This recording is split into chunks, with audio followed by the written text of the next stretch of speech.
Welcome to the Ari Hoffman Show on Talk Radio 570 KVI, your home for the politically homeless, streaming live at KVI.com and the KVI app. If you want to be part of the most dangerous show on the airwaves, call or text the Warrior Injury Law Studio line at 206-421-5757. That's 206-421-5757. Coming up this hour, the long-feared layoffs hit the Seattle Amazon tech area. We'll tell you all about it, but before we get to any of that, time for your daily dose of adrenaline. You want me to stick this into my heart? Are you f***ing nuts? That's just autopilot. Former Governor Jay Inslee. Now that's a name I've not heard in a long time. A long time. Apparently has been tweeting from Idaho. I mean, he doesn't live in Idaho. He's not living in Idaho. His office denies that he moved to Idaho, but Jay Inslee's account yesterday, and our friend Matt, listener to the show, sent us a screenshot of it because he tweeted something, and then it was quickly deleted. He tweeted test. Kevin, you've seen my social media stuff for a long time now. You've seen it. Do I ever put something like that out there? That's not something we do. I do other bad stuff, but not that, right? Yeah, not that I'm aware of. Just no. one word test. You know what that normally is? That's normally a staffer trying to make sure their login worked or that they're linked up for a podcast or some like Hootsuite program. Hootsuite is when you can post to multiple things at one time. I was going to say, or someone has made an email chain and decided to send a test to see, hey, is this working? Is everyone getting this? Exactly. One does not normally need to do that on their own account. So he wrote test, and our friend Matt, who sent this to us, wrote, "You still suck. There's your test," which is just the best thing ever. Best thing ever. Matt Gilbert, I award you 20 comedy points today. But then it was quickly deleted. Does this mean former Washington Governor Jay Inslee is considering another run for office? Does this mean he's going to start a podcast or become a political pundit? We don't know. But I will say is probably every Democrat is furious at Jay Inslee today. And you go, why are they mad at a former governor of Washington? Jay Inslee has put his foot in his mouth before, but today was something special. So I think for today, I'm going to bring back my Jay Inslee impression. I know everybody has missed this so much, but I want you to get the tweet that he put out last night in the full Jay Inslee capacity. So here we go. You ready? In the midst of the ICE horror, the Senate needs to prohibit Trump from using ICE as a voter suppression tool. Senate Democrats need to put in the Appropes bill a prohibition on ICE agents being near polling places. This is a must-have. Last chance to do it. Hang on, can we back up and do that in a normal voice for a second here? In the midst of the ICE horror, the Senate needs to prohibit Trump from using ICE as a voter suppression tool. Senate Democrats need to put in the appropriations bill a prohibition on ICE agents being near polling places. This is a must-have, last chance to do this. Why would ICE need to be at polling places unless they're stopping illegal aliens from voting? Did Jay Inslee just say the quiet part out loud that illegal aliens are voting? So what he needs the Democrats to do is put something in an appropriations bill, which, by the way, appropriations means money. Why would you need to stop ICE from being at polling places if you're a Democrat? Oh, I get it. You don't want them stopping illegal aliens from voting. That's what's going on. So did Jay Inslee just admit that he knows that illegal aliens are voting at polling places? By the way, this thing has 1.4 million views on it. 1.4 million. If you were wondering why the Democrats are so spun up on ICE, guess what? They just said the quiet part out loud thanks to Jay Inslee. Yeah, our very own Washington. I bet you a whole bunch of Democrats are mad right now because now this has gone viral and now this is injected into the conversation. And I see big names commenting on it. I see big names sharing it. Now we know why they're doing it. Do you think this is enough to take away the distraction of what's going on in Minneapolis? Do you think? You think every Democrat right now did that thing from Naked Gun 33 and the third where they just slapped their head? That big montage of everybody slapping their heads because Jay Inslee said the quiet part out loud. I was on Newsmax earlier today, and they put up next to me, because I see on the tiny little screen I have in front of me when I'm on TV, they put up a map of the United States showing how many congressional seats are being lost from blue states and how many are being gained from red states. I noticed that Washington, if trends continue going the direction they're going in the 2030 census, is going to lose a seat. That hasn't happened in a while. And what I said on Newsmax was I was kind of not surprised, but surprised all at the same time by this, because during COVID, I was shocked that people were still moving to Washington. Then when I dug into the numbers, even with all our COVID restrictions and everything else, I realized what was going on. Californians were fleeing California.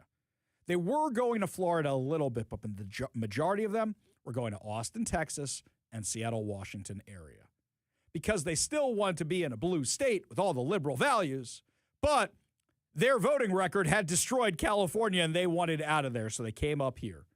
So we had actually a net migration increase during COVID, which is insane to me given the insane lockdown mandates that they had here and how much longer they lasted than the rest of the country. But people were still moving here who were left. We got over 1 million Californians moving to Washington. Well, now we're losing 40 taxpayers a day because Bob Ferguson and the Democrats have screwed up so bad. We'll discuss more about Bob Ferguson and the Democrats later in the show. But they have made things so bad here that now people are leaving because the jobs are leaving, and you get stuck with the situation you have here now where people can't get a job and they want to go somewhere else, and the taxes are so high, and now they're considering a state income tax, et cetera, et cetera, et cetera. It's getting worse and worse and worse. And when you have a net migration loss like that, where you're losing people for the first time in our state's history, congratulations to Bob Ferguson and to the Democrats for that one, you start saying, wait a minute, we have a real problem here. We need to tax more people.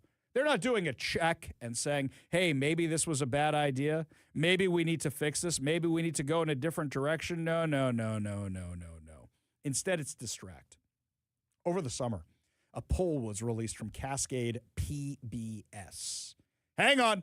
Let me go to my little black book of the right-wing media conspiracy here. Let's see what I got here. Daily Caller, Daily Wire, Fox News, Newsmax. I do not have Cascade PBS in my little black book of the right-wing media conspiracy.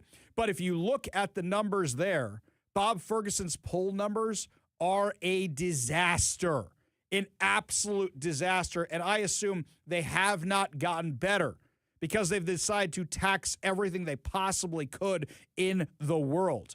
Only 32% of voters at the time would rate Ferguson's first 6 months as excellent or good. Those are probably members of the unions that got him elected. That's 8 points lower than Jay Inslee's first 6 months rating, 11 points lower than Christine Gregoire's, and 20 points lower than Greg Locke's approval. 22% of respondents said Ferguson was doing a fair job. 31% said he was doing a poor job. I guarantee you those numbers have not improved. They don't do polling on governors as often as we would like. So what happens? Bob Ferguson is in full spin mode.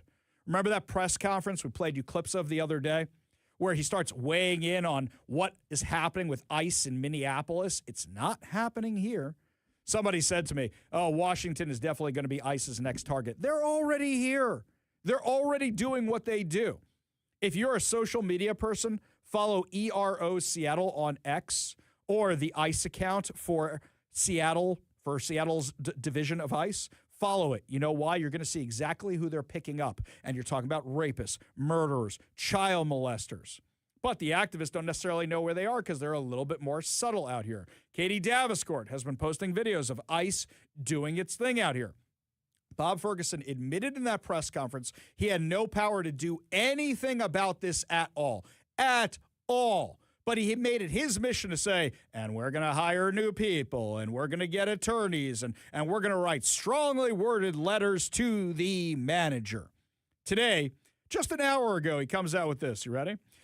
I'm making changes in our organization to help us coordinate our efforts in regard to ICE activity in Washington State. Sarah Peterson, the director of the Office of Refugee and Immigrant Assistance, will begin attending cabinet meetings. Great. What does that mean? She's going to show up to a meeting. Great. That'll do something. This builds on my creation of the Immigration Sub-Cabinet. What does that even mean? I also hired David Kim, a senior advisor, to work specifically on immigrant and refugee policy issues. So you have 800 lawyers working for you at the Attorney General's office. You need to hire somebody else for all of this? Give me a break. This is nonsense. What is Bob Ferguson doing? Trying to distract from his bad poll numbers. In fact, he's doing anything he can to distract from the fact that he's about to pass more high taxes, businesses are leaving, and his poll numbers are an absolute disaster. You ready for this post? Thank you to the Washington State Council of Firefighters for hosting me this week. We're reminded again and again the value of service from our first responders, whether that's in the recent historic flooding or last year's wildfires. Grateful for our firefighters. Excuse me, point of order. How many firefighters did you terminate in 2020 because they wouldn't get the jab? How many first responders did you terminate in 2020 because they wouldn't get the jab? You talk about first responders. How many police officers did you personally try to demonize and prosecute? And where were you as Attorney General during the summer of love? You were MIA while there was a war on cops and first responders. Spare me your nonsense. Oh, wait, I got this one here. He's doing anything he can to distract from what's going on in Olympia. Here we go. This is how desperate he is. Ready for this? On Holocaust Remembrance Day, we remember the 6 million Jewish individuals and millions of others who died in the Holocaust. Washington must always remember the terrible events of the Holocaust and remain vigilant against hatred, persecution, and tyranny in order to ensure tragedies of the past are never repeated. Was that a Trump reference there? Is he trying to say tyranny, Trump, Nazi, ICE, Nazi? Is that what he's trying to say? We denounce anti-Semitism. We stand with Jewish Americans. There is no place in Washington for hate. Spare me. We all saw what happened at University of Washington, your alma mater, while you were the Attorney General.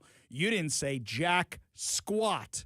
Even the Seattle Times called you out on it during your endorsement meeting, and you couldn't even answer the question. It was a worse word salad than anything Kamala Harris ever did because you know that the anti-Israel, anti-Jewish, anti-Semitic organizations were the ones backing you. You never said anything about the masked Hamasniks in the streets, the violent Gaza encampment at the University of Washington. This is how desperate he is. He's trying to play the hits, except he has no track record of actually doing any of this stuff, and any record he does have is bad. Really, really bad. He is so desperate to distract from the fact that the economy is dying, Washington is in a recession right now, jobs are leaving, and more people are leaving the state, and he's about to pass an income tax to make it work. This is his plan. This is what the Democrats are doing here in Olympia, and it's insane. Actually, tomorrow, we're going to be broadcasting the show live from Olympia. Young Zach and I are heading down there. We're actually going to be down there covering the floor and covering what's going on. You want to know how desperate they are not to have me down there? They issued press passes to lots of other people for tomorrow, not to me. I don't go down to the Washington State Legislature often. I think this will actually be the most amount of times I've ever been there in a session. I went down there last week to testify on one bill, did no interviews whatsoever, spoke to a few legislators I knew. That was it because they happened to see me in the halls, and I was out. I'm not going down there and following people around with a microphone. That's not my beat. Other people do that more effectively. Jonathan Cho, very good at that. I am going down there for one day. I asked for a press pass, and it was denied. They have an appeal process. And when I emailed the appeal process and I said, why was this denied? They said nothing. They still haven't even gotten back to me. What are they worried about me going down there? Because there's only 3 or 4 people in Washington State that call them out on their insanity down in Olympia. What, me, Brandy, Cho, 1 or 2 others? That's about it. The Center Square, Carleen Johnson, that's about it. They're afraid of you finding out of what they're actually doing in Olympia.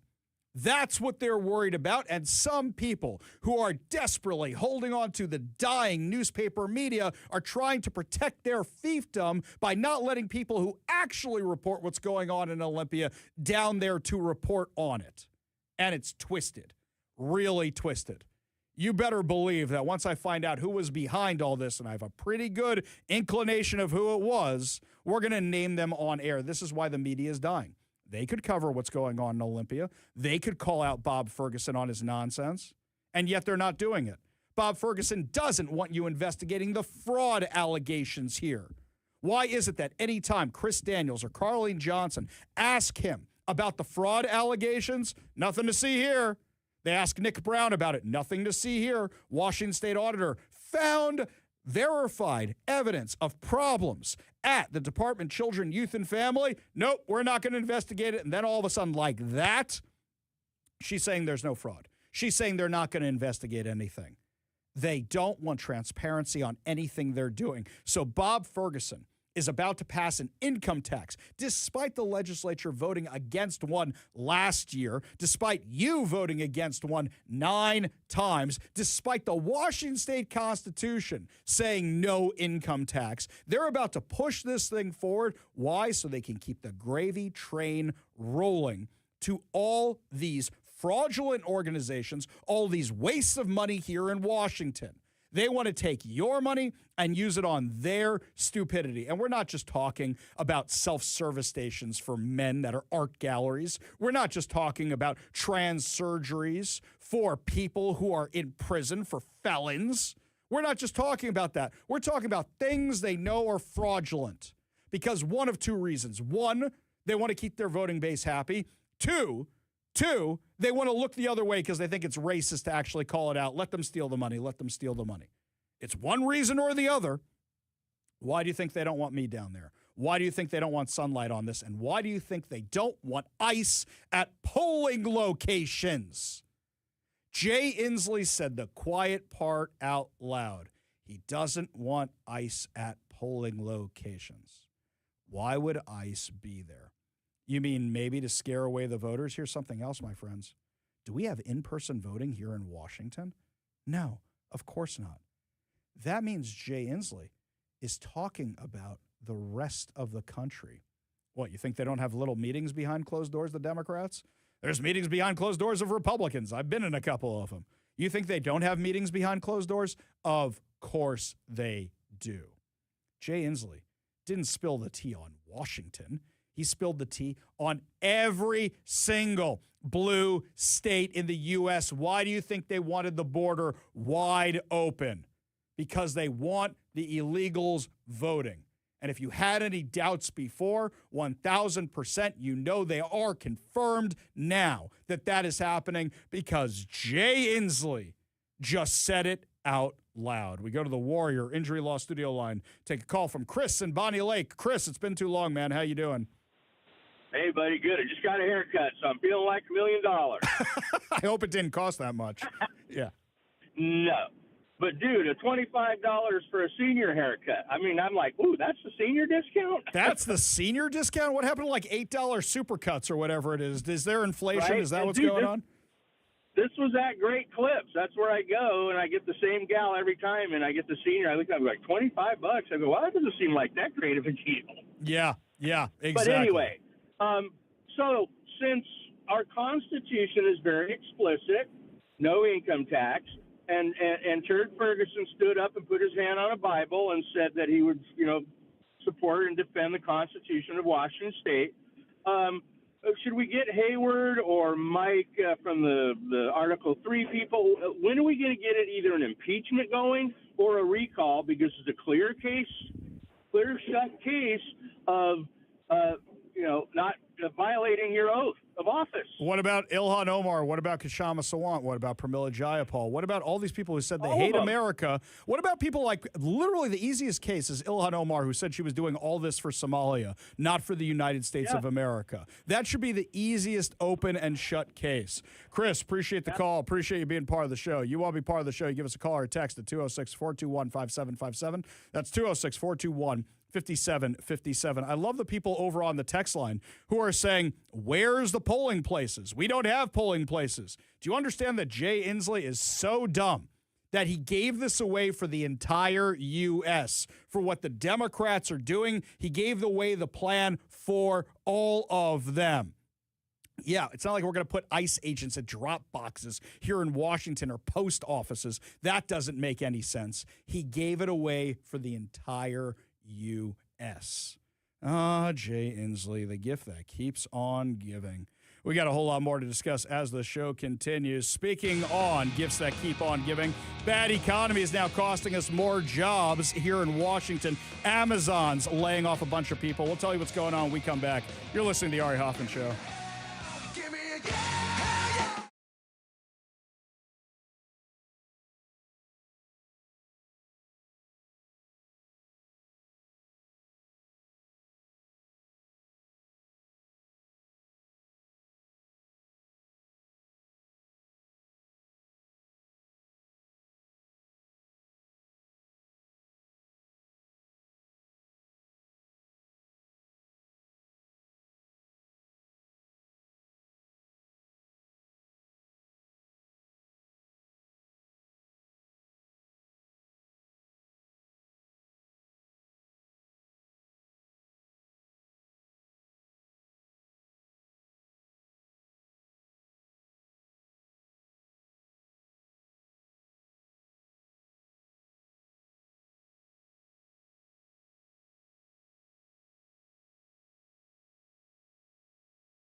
We knew it was coming. We knew it was on the horizon. We've been warning about it for a while, but Amazon has announced that they are cutting 16,000 jobs.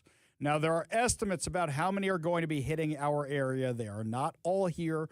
It's company-wide. It's across the country and elsewhere. It's not just here, but there will be job cuts here. On top of that, we already know they made cuts beforehand. Microsoft already made cuts. Meta made cuts. And now Expedia is announcing they're doing layoffs here too. Our tech sector, our golden goose, is slowly dying. Now, these cuts are a little different. Amazon says they are making these cuts because of AI and because they're in cost-cutting mode, which I understand. It was like a city you had down there, and now if you can have AI do some of the work you used to have people do, why would you keep the people? But what happens when you do that is now the people who had jobs can't pay for their groceries, can't pay for the barbershop, can't pay for their mechanic, can't pay to go to the restaurants they used to go to.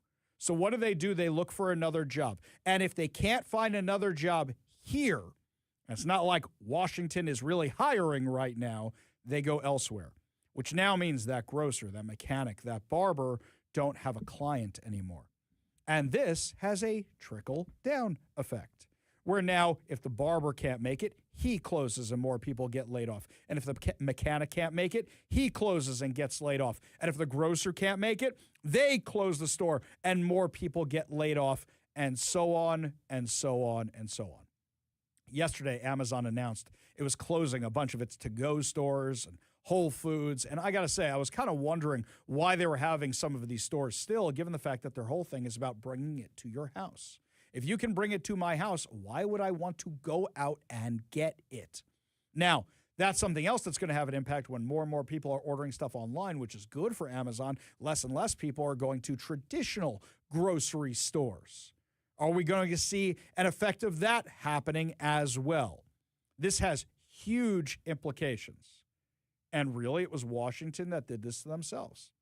By the way, Democrats in Olympia had a warning far, far in advance. When they saw what Seattle did, they should have said, you know what, Amazon just moved to Bellevue. Let's not push this any further. They have shown, because Amazon warned Seattle, if you pass this head tax, the payroll tax, we will leave. And guess what? They left. Now they're going to destroy Bellevue too. Democrats in Olympia are going to destroy Bellevue, and Bellevue's had a massive surge. I love going out to Bellevue now. It's so nice. It's so clean. It's so populated. Downtown Seattle, ghost town. Lake Union, really ghost town, where Amazon used to be. So the Democrats in Olympia, rather than going, that was a cautionary tale, said, ho-ho, that brings in money. Let's do this for the whole state. Even though we knew that the money that Seattle was supposed to bring in for this, they didn't actually bring in the money they wanted, and tax revenue went down because of this, Olympia said, let's do the same thing. Instead of saying, hey, let's take a look at the budget and let's cut some spending, they said, nope, we want all the money, and they killed the golden goose. Let's go back in time to, 2016, 2017? Maybe 2018. What happened? You had a few members of the Seattle City Council go to New York, and they were buddy-buddy with AOC, and they wanted to warn New York about how evil Amazon is. Oh, they redid all our streets, and they built all these big buildings, and they had public-private partnerships on homelessness, and they created all this businesses and all this revenue. Oh, they're the worst. They're the worst. And what happened? New York City said no to Amazon. Now, Amazon just went to Long Island, and Amazon just went to other places and went to Virginia. You don't want us? Fine, we'll go somewhere that does. But now the demonization of Amazon, you're just watching everybody leave through attrition. You're just watching it step by step by step. It is 100% because of the failed policies of the Democrats. Does AI play a role? Abso-flippin-lutely. But this is the kind of thing where they go, if we have to cut, why would we stay here? There are other places that want us. There are other places we can operate. There are other places we can be cheaply. So now what's going to happen is you're going to have Lake Union and you're going to have Bellevue, and now the light rail's about to open. Who's going to ride the thing to the east side now that Amazon, Microsoft, and Meta are all having layoffs? Who's going to go out to Bellevue? I'm sure the homeless people will enjoy that light rail. That'll be really, really good. Insane. Absolutely insane. You know what's more insane? When we come back, my friends, it looks like Ilhan Omar was attacked yesterday. Or was she? We're going to Zapruder film analysis this when we get back. You're listening to the Ari Hoffman Show on Talk Radio 570 KVI.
Speaking of rotten, slimy, and corrupt, let's talk about Ilhan Omar. Oh, no! Yes, I did. Yes, I did. Yesterday, Ilhan Omar was doing this anti-ICE speech, anti-Trump speech, anti-Kristi Noem speech when an individual in the front row produced a syringe and sprayed Ilhan Omar with a liquid.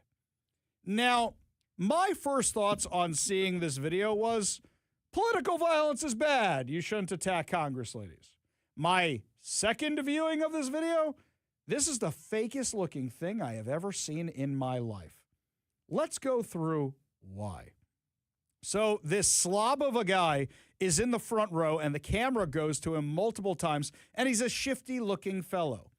Do you know what a good security team does? And I assume Ilhan Omar probably gets a lot of threats and probably should have a good security team. You know what they do? They sit right next to that guy, or right behind that guy, or stand right in front of that guy, wherever it is, or you ask him, hey, this is the VIP section. Can we move you over here?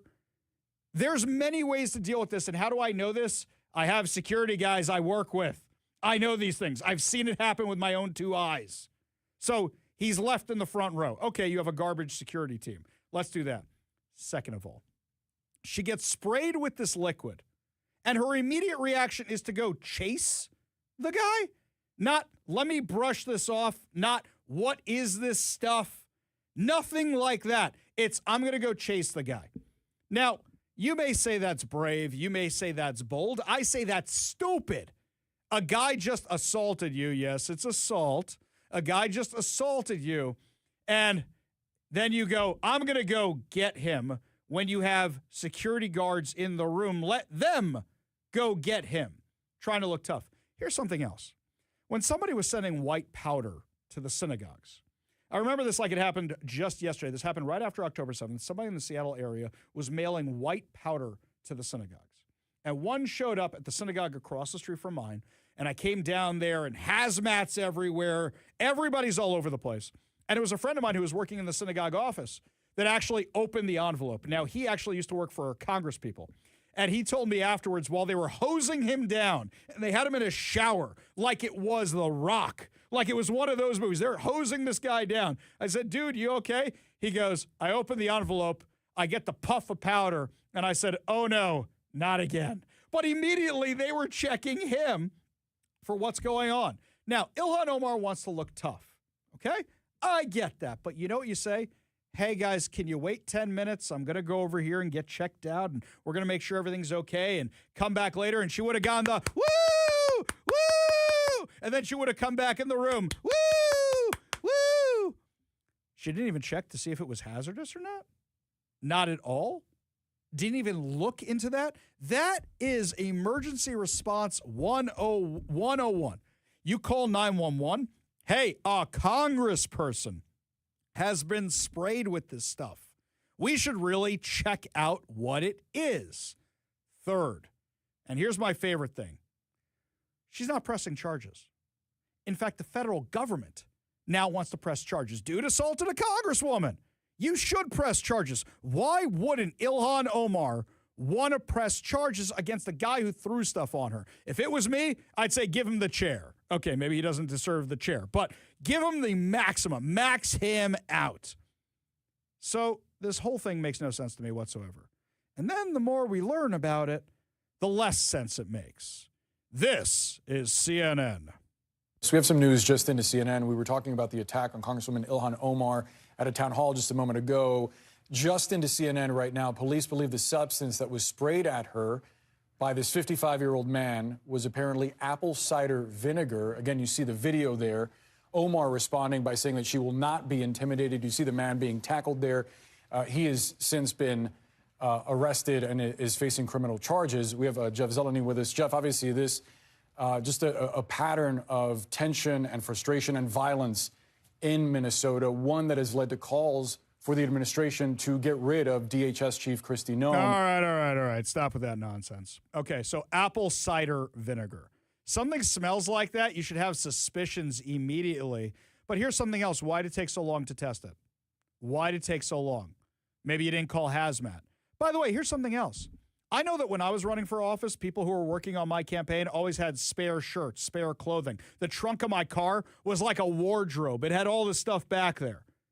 You're telling me a sitting U.S. congressperson doesn't change her sweater, doesn't change her shirt? They always have one in case you spill coffee or ketchup or who knows what. They always have something. And the women running for any office or holding office, they have more than a wardrobe in their trunks. Ask any one of them. They will tell you. Didn't even change the sweater?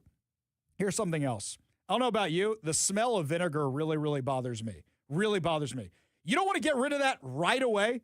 The smell of apple, anything, also really bothers me. You put those two together, that really bothers me.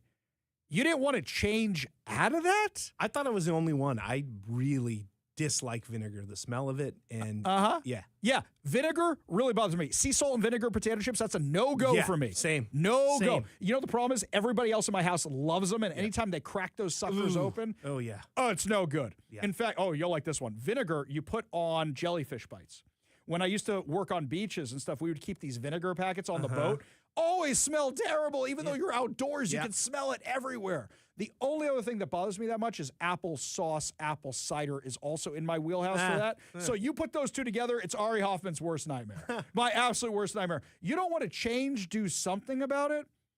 I smell something, and it's not vinegar. Shall we just say that about what's going on with Ilhan Omar? Do you think this was staged? Do you think this was real? Look, political violence should be condemned at every single level, but something smells here, and it ain't the apple cider vinegar. When we come back, my friends, lots more to discuss, including Kanye West is apologizing for his anti-Semitic remarks, claiming it's a mental health disorder. Yeah, what about all the people who repeated them, who don't have mental health disorders, or maybe they do? We'll talk all about it when we come back. You're listening to the Ari Hoffman Show on Talk Radio 570 KBI.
Welcome back to the Ari Hoffman Show. Just a reminder to keep listening to the Ari Hoffman Show because today we are going to be giving away two tickets to see Lionel Richie and Earth, Wind, and Fire in concert at Climate Pledge Arena on August 3rd. So make sure you are listening throughout the show for your chances to enter that keyword and win. Also, got another big surprise for you guys. Tomorrow at 4:45. Tomorrow at 4:45, even though we'll be broadcasting from Olympia, tomorrow at 4:45, we have a big announcement of something that's coming to KVI. That's tomorrow at 4:45. So make sure you are listening at KVI.com. Make sure you're listening at 570 KVI. Make sure you're listening at all the places you can get KVI. So that way you can catch the big announcement tomorrow at 4:45. Got a question here from Becky. She's wondering how I'm going to be broadcasting from Olympia, but I don't have a press pass to be down in Olympia. The press pass gets you access to the wings where all the press conferences happen and where you can go talk to legislatures. So I'm going to be allowed on the Republican side because Republicans are nice and taking me through, but the Democrats, they don't want Ari Hoffman in there. Can't imagine why. I let other media in there. They don't let us in there. They were kind enough to say you can watch from the gallery or at home on TVW. I want to write back to be snarky, what's TVW? But they know I know what for those of you who don't know, that's our very own local C-SPAN. That's what we got here. So I do like some of the other comments we're going here. Oh, of course Ilhan Omar is faking the whole thing because isn't she the one who's up to her eyeballs in fraud? The other thing, some of the things you guys are saying are mean. I mean, really, really mean. Some of them I can't read on air, people. Not very nice. So then we've got this one here from Sandy. Sandy says Swedish hospital also just had 2 rounds of layoffs. The second one happened last week. You mean that when you have less people here, they need less doctors, they need less nurses, they need less people, because guess what? You're losing your clientele. Yeah. This one here from Richard. He says, Vinegar, have I got a story for you? I was a photographer in the UW Daily staff in the early 80s. We processed the film ourselves in a dark room in one of our campus buildings, and one of the chemicals used is acetic acid, a.k.a. vinegar. Kevin, I don't know if your school had a dark room. The dark room where the photography club used to be was the room where you went to do other things. Now, there was a variety of things you could do, but nothing flammable because there's a lot of flammable liquids in there, sure, right? Yeah, I never messed around in the photography department. Neither did I, but I knew people who did, and I would not go in that room. I wouldn't do it because it smelled so bad. Yet another place I stayed out of dark room. I know anybody who's under the age of 40 right now is going, what's a dark room? Okay, kids, for everybody at home, let me explain this to you. We used to have this thing called film inside your camera. And you only got a certain number of pictures, and then you got to take them to a place to be developed. And then it was a huge deal when it only took an hour to develop them, and then you got back your doubles. Oh, my God. I don't know, Kevin, you ever have anybody in your friend group? My wife and I always like to do this. When somebody's taking a big group picture, we always go, I call doubles. Because, that's what everybody used to say because you would get 2 of every picture. Right, yeah. I call doubles, right. So what happened was the kids in the photography club would develop the film using all these chemicals in water. Yeah. My favorite were the disposable cameras where you buy that thing for $20 or whatever. You come back and you got a picture of somebody's ear. You got a picture of the floor. The whole thing's been overexposed. You don't have pictures of anything, and you just dropped, what, $20, $30 to have the whole thing developed? So you spent $20 on the camera, $20 getting it developed, and no pictures. Yeah, you just cross your fingers with that. You're just like, this is probably working. Maybe we'll find out. Yes. Now, you don't even remember all the pictures you took. When do you go look at your pictures? When you need to free up memory on your cell phone or your computer. Oh, I like that picture. Go there. Wait, why did I take this picture? This is the most holy cow. Is that Kanye West in the background of that picture? Speaking of Kanye West, by the way, Kanye West has a long article in the Wall Street Journal. Why is Kanye West publishing an op-ed in the Wall Street Journal? Apparently, he's apologizing for his anti-Semitic rants, including his songs about Heil Hitler. Yes, this is actual news. This actually happened. This is not a joke. He's now apologizing, claiming he has bipolar disorder. Did anybody not know Kanye West has bipolar disorder at this point? He says he hurt the people closest to him. I think Kim and the kids kind of knew this was going on. I think all of us did, right? Yeah, I have questions about that because I know people who have bipolar disorder. Yeah. And my understanding is and again, I'm not a professional here, but there's kind of ups and downs, right? Yes. Like so you kind of, depending on what meds you have and all this stuff. Do you know how long this guy must have had this fit of since long before Taylor Swift at the Grammys or whatever that was? He wrote the song. Yes. Recorded the song. Yes. Edited the song. Made a video of the song. Mixed the song. Made a video. And that entire time, no one's saying, hey, dude, bad idea. I think you're going through something. What are we doing? So, funny you should mention that, Kevin. Because you want to say you forgive Kanye West, you don't forgive Kanye West. I don't really care. What I can't forgive is all the people who embraced that insanity. Right. All the people who said, yeah, I'm going to download that album, or I'm going to watch that video, or I'm going to chant it like Nick Fuentes and the crew at a club in Miami. You people got no excuse whatsoever because that song had millions of downloads. No excuse for any of that. You guys can't claim bipolar disorder. That's just pure discrimination and hatred. I'm glad I got off that train like well before he went anti-Semitic. Like he just started making bad music, and I'm like, this is not good music, and I don't care how much of a genius he claims he is. This is not good music, and I'm done. I am proud to say I never liked Kanye West. I can't name a single one of his songs. I'm sure I probably know one or two, like Gold Digger, right? His first 3 or 4 albums are pretty solid. Okay.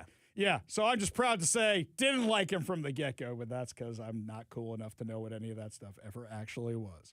Lots more to discuss as the show continues, my friends. When we come back, the legislature officially will not hear your two initiatives before it on protecting girls' sports and protecting parental rights. We'll tell you the latest insanity, plus something great that Erica Kirk is doing when we come back. You're listening to the Ari Hoffman Show on Talk Radio 570 KVI.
Welcome to the Ari Hoffman Show on Talk Radio 570 KVI, your home for the politically homeless, streaming live at KVI.com and the KVI app. If you want to be part of the most dangerous show on the airwaves, call or text the Warrior Injury Law Studio line at 206-421-5757. That's 206-421-5757. Coming up this hour, more of your calls, more of your texts, plus also some good news that a gender clinic is closing in our area. But before we get to any of that, my friends, now is your chance to win count them, 2 tickets to see Lionel Richie and Earth, Wind, and Fire in concert at Climate Pledge Arena on August 3rd.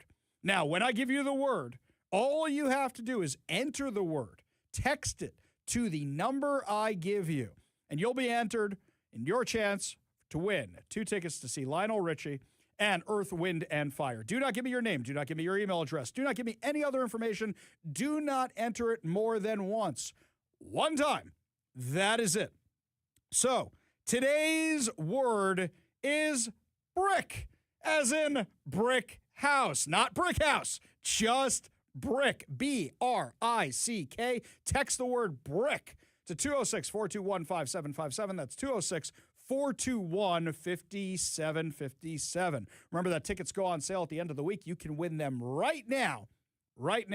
If you text the word brick to 206-421-5757, be entered for your chance to win. We go to the Warrior Injury Law Studio line. Take a call from Josh in Elk Plains. Josh, what's going on? Yeah, all right. I just wanted to bring up a quick comment about the Ilhan Omar vinegar thing, your favorite. Yes. I love salt and vinegar chips, by the way, but I digress. So I just wanted to point out that I've never been to one of these town halls or anything like that, but I can imagine that there's security to get in. They pat you down. They make you empty your pockets. Maybe they wave the wand over you. You walk through a metal detector. Don't you think somebody would have thought it was a little weird that there was this tube of dark-colored urine-looking liquid? So, to be fair, I've been to these things also. You would think every time I go to one of these things, I'm shocked there's not more security. Really, you can usually just walk in. So normally I'd agree with you. I don't know what the security was at this place, but like I said at the beginning, a good security team will look at somebody like this and go, that guy is shifty, that guy is fidgeting, I don't like the way he looks, I'm going to sit somebody behind him, I'm going to sit somebody next to him. It took forever for the security team to actually do anything about it, so much so that she had enough time to go chase after the guy. That's where I got the biggest question. Look, I've been to Adam Smith town halls. I haven't seen security there. I've been to, who else did I go to? I've been to a few of the other ones. I don't see security at these places, and I actually think that's foolish. I think there should be security anywhere. The last time that Adam Smith came to our synagogue, we had more synagogue security than he had. So I'm saying is that I think it comes down to the venue and what they travel with.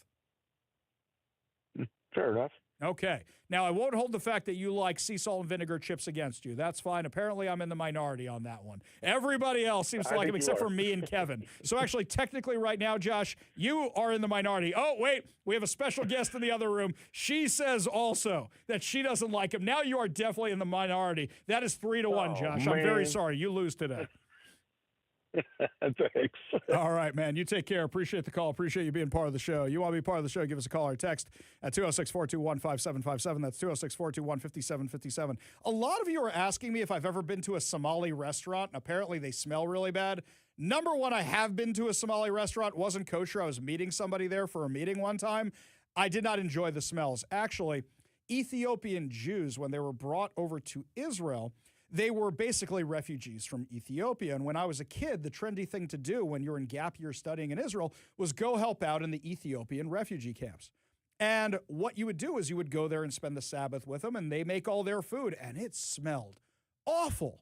I mean, for them, I'm sure it was very, very good, but it was not my jam at all. In fact, my wife was doing this thing where every week for Sabbath, she was doing countries of the world.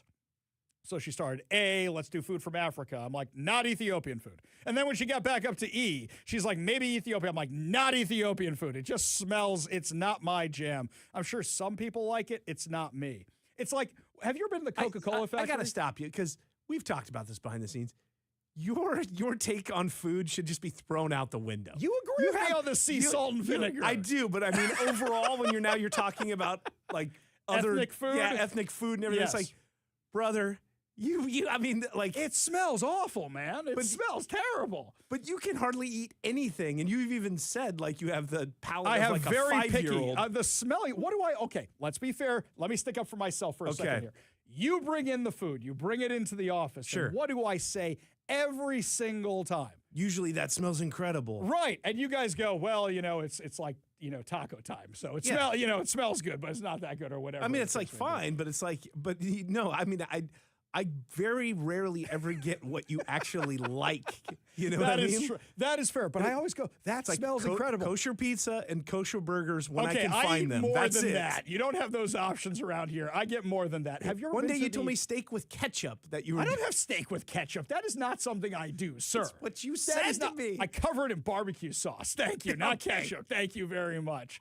Yeah, no. So have you ever been to the Coca-Cola stores where they do the buffet of Coca-Cola? Yeah. Have you tried some of those flavors? Yeah, there's some nasty stuff from around the world. Nasty Weird stuff. Disgusting stuff. But apparently I'm not alone about the Somali Ethiopian cooking. A lot of you here say the same thing. This one here, Old Sarge from Tacoma says, I spent 6 months in Mogadishu.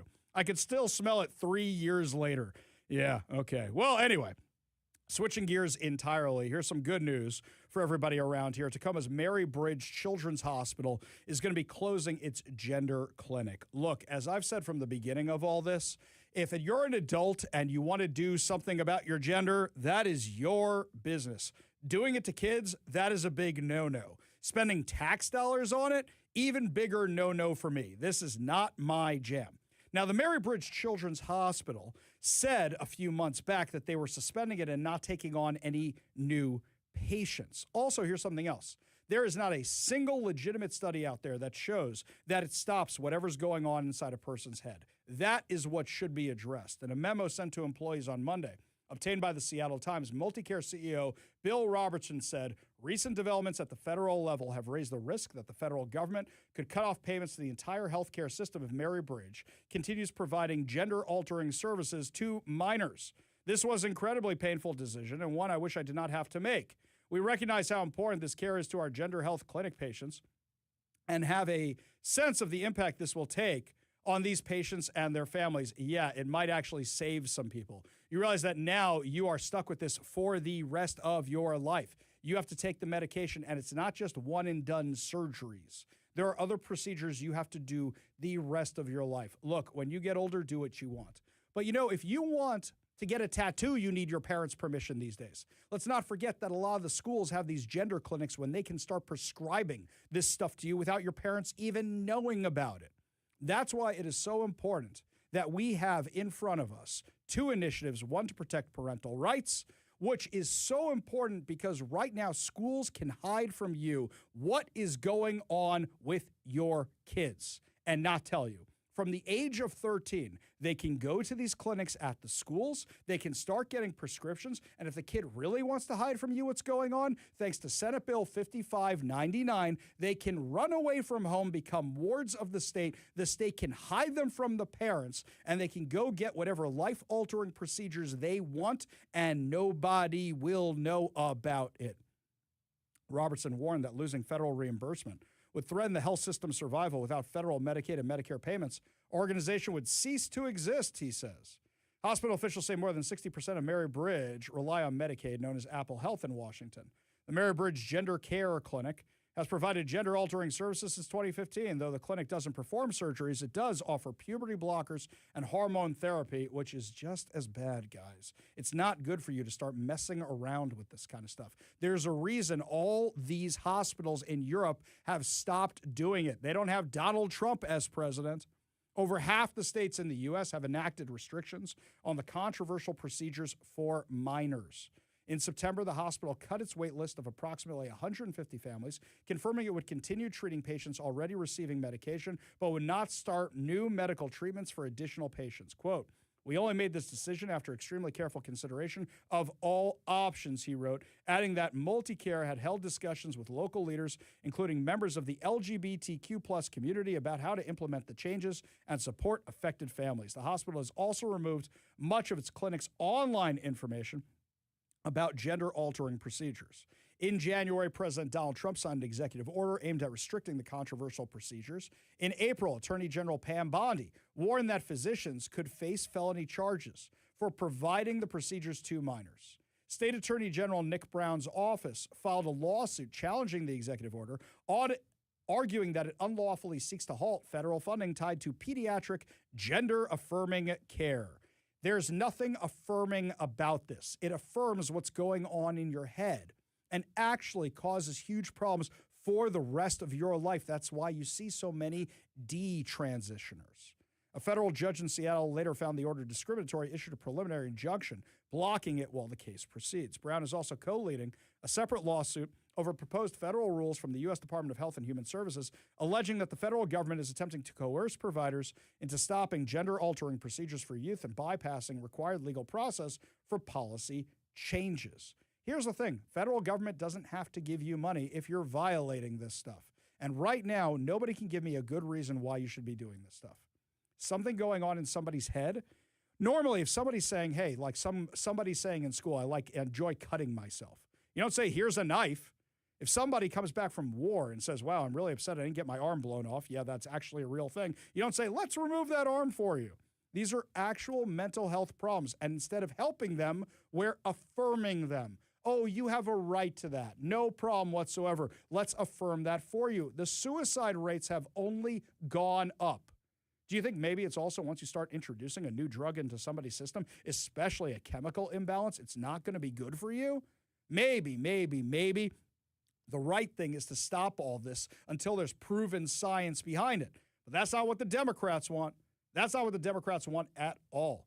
In fact, they want to continue all this.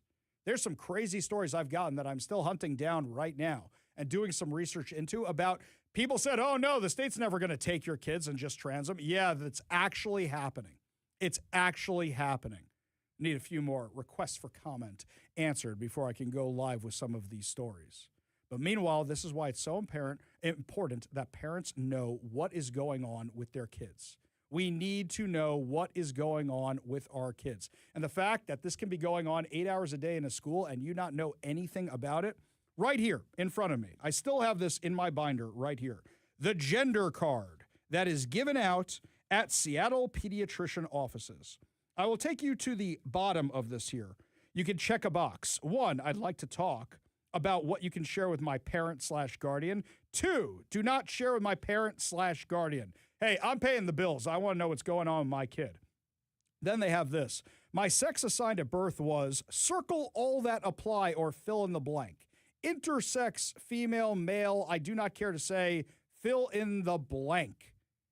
Language to discuss my body. Please ask me about the words I use to describe my body. Please use this language when discussing parts of my body.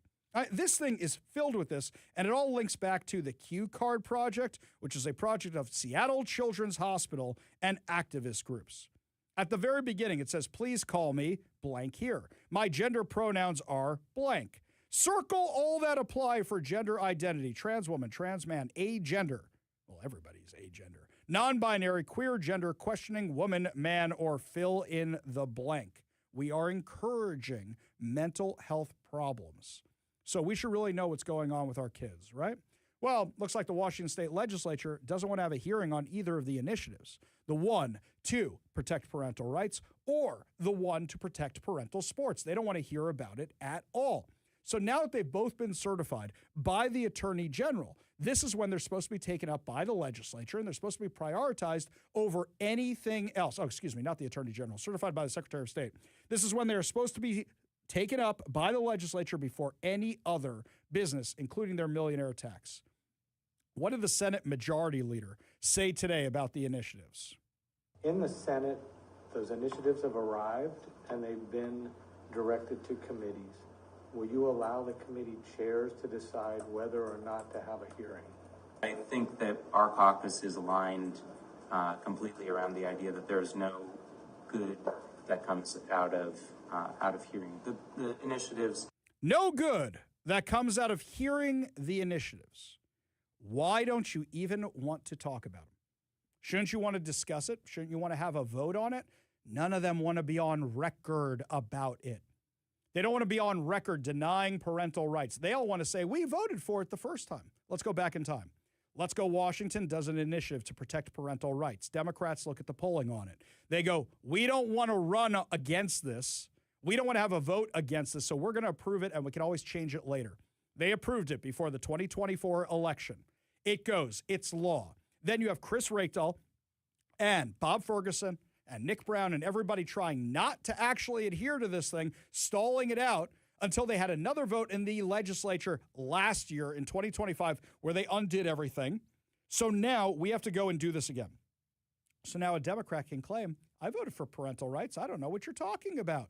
Now shouldn't we let the voters decide? No, you guys changed it. You guys voted to take away parental rights, undo everything of the initiative process. They don't want to be on record about it. They are afraid of you. They are petrified of you, which is why they don't want to talk about any of this. They know that if they vote to take away your parental rights, which, by the way, most of them did already, then guess what? You're going to vote them out of office. They know this, which is why they don't want to have a hearing on it. And they definitely don't want to have a hearing on the boys and girls sports business because they know how unpopular that is. Last time we had Brian Haywood on the show from Let's Go Washington, the group behind the initiatives. He told me that it was a 60-40 of Democrats to Republicans who signed the initiatives because that's kind of the breakup of Washington. You have a lot more Democrats than you have of Republicans. That's why we're a blue state. So when you look at something like that, the Democrats are petrified of you and the initiative process, which is why they're trying to undo the initiative process as well. They don't want to talk about this at all. They don't want to be on record about this, which is cowardly. And they don't want certain reporters snooping around their business. They don't want people like me down the Washington State Legislature. Now, tomorrow, I'm going to be broadcasting actually from the Washington State Legislature, but the press corps down there denied me a press pass. What does this mean? I can't go into the wings to ask Democrats questions. They denied me a press pass. Now, mind you, they give press passes to other people that are coming with me, but not me. This is the same nonsense they were doing to Jonathan Cho last year. This is the same nonsense they were doing to Brandy Cruz last year. And here's something else. How often do I go down to the Washington State Legislature? What, once a cycle to speak to the caucuses? That's about it. This year we're going to be broadcasting on top of it. I went down once before to testify on a bill I thought was important. And now they're saying, nope, we don't want to give Ari Hoffman a press pass. Why do you think that is? Because they don't want people asking the tough questions. Seattle Times doesn't ask the tough questions. Most of the TV outlets, except for Chris Daniels, don't ask the hard questions. I think the only print/online one that does is the Center Square, which is Carlene Johnson. That's it. Aside from that, you got what? Me, Brandy, and Cho, and that's about it. The rest of the media, don't forget they get grants. They get grants to cover Olympia. You think they're going to write anything bad about Olympia? Of course they won't. Of course they won't do it because then they're worried about losing their gravy train. They're worried about losing their grants. This is the whole problem with taxpayer funds going to media outlets. This was one of the problems with NPR. Gee, I wonder why they're so pro-Democrat because Democrats always vote for NPR. Shock, shock, shock.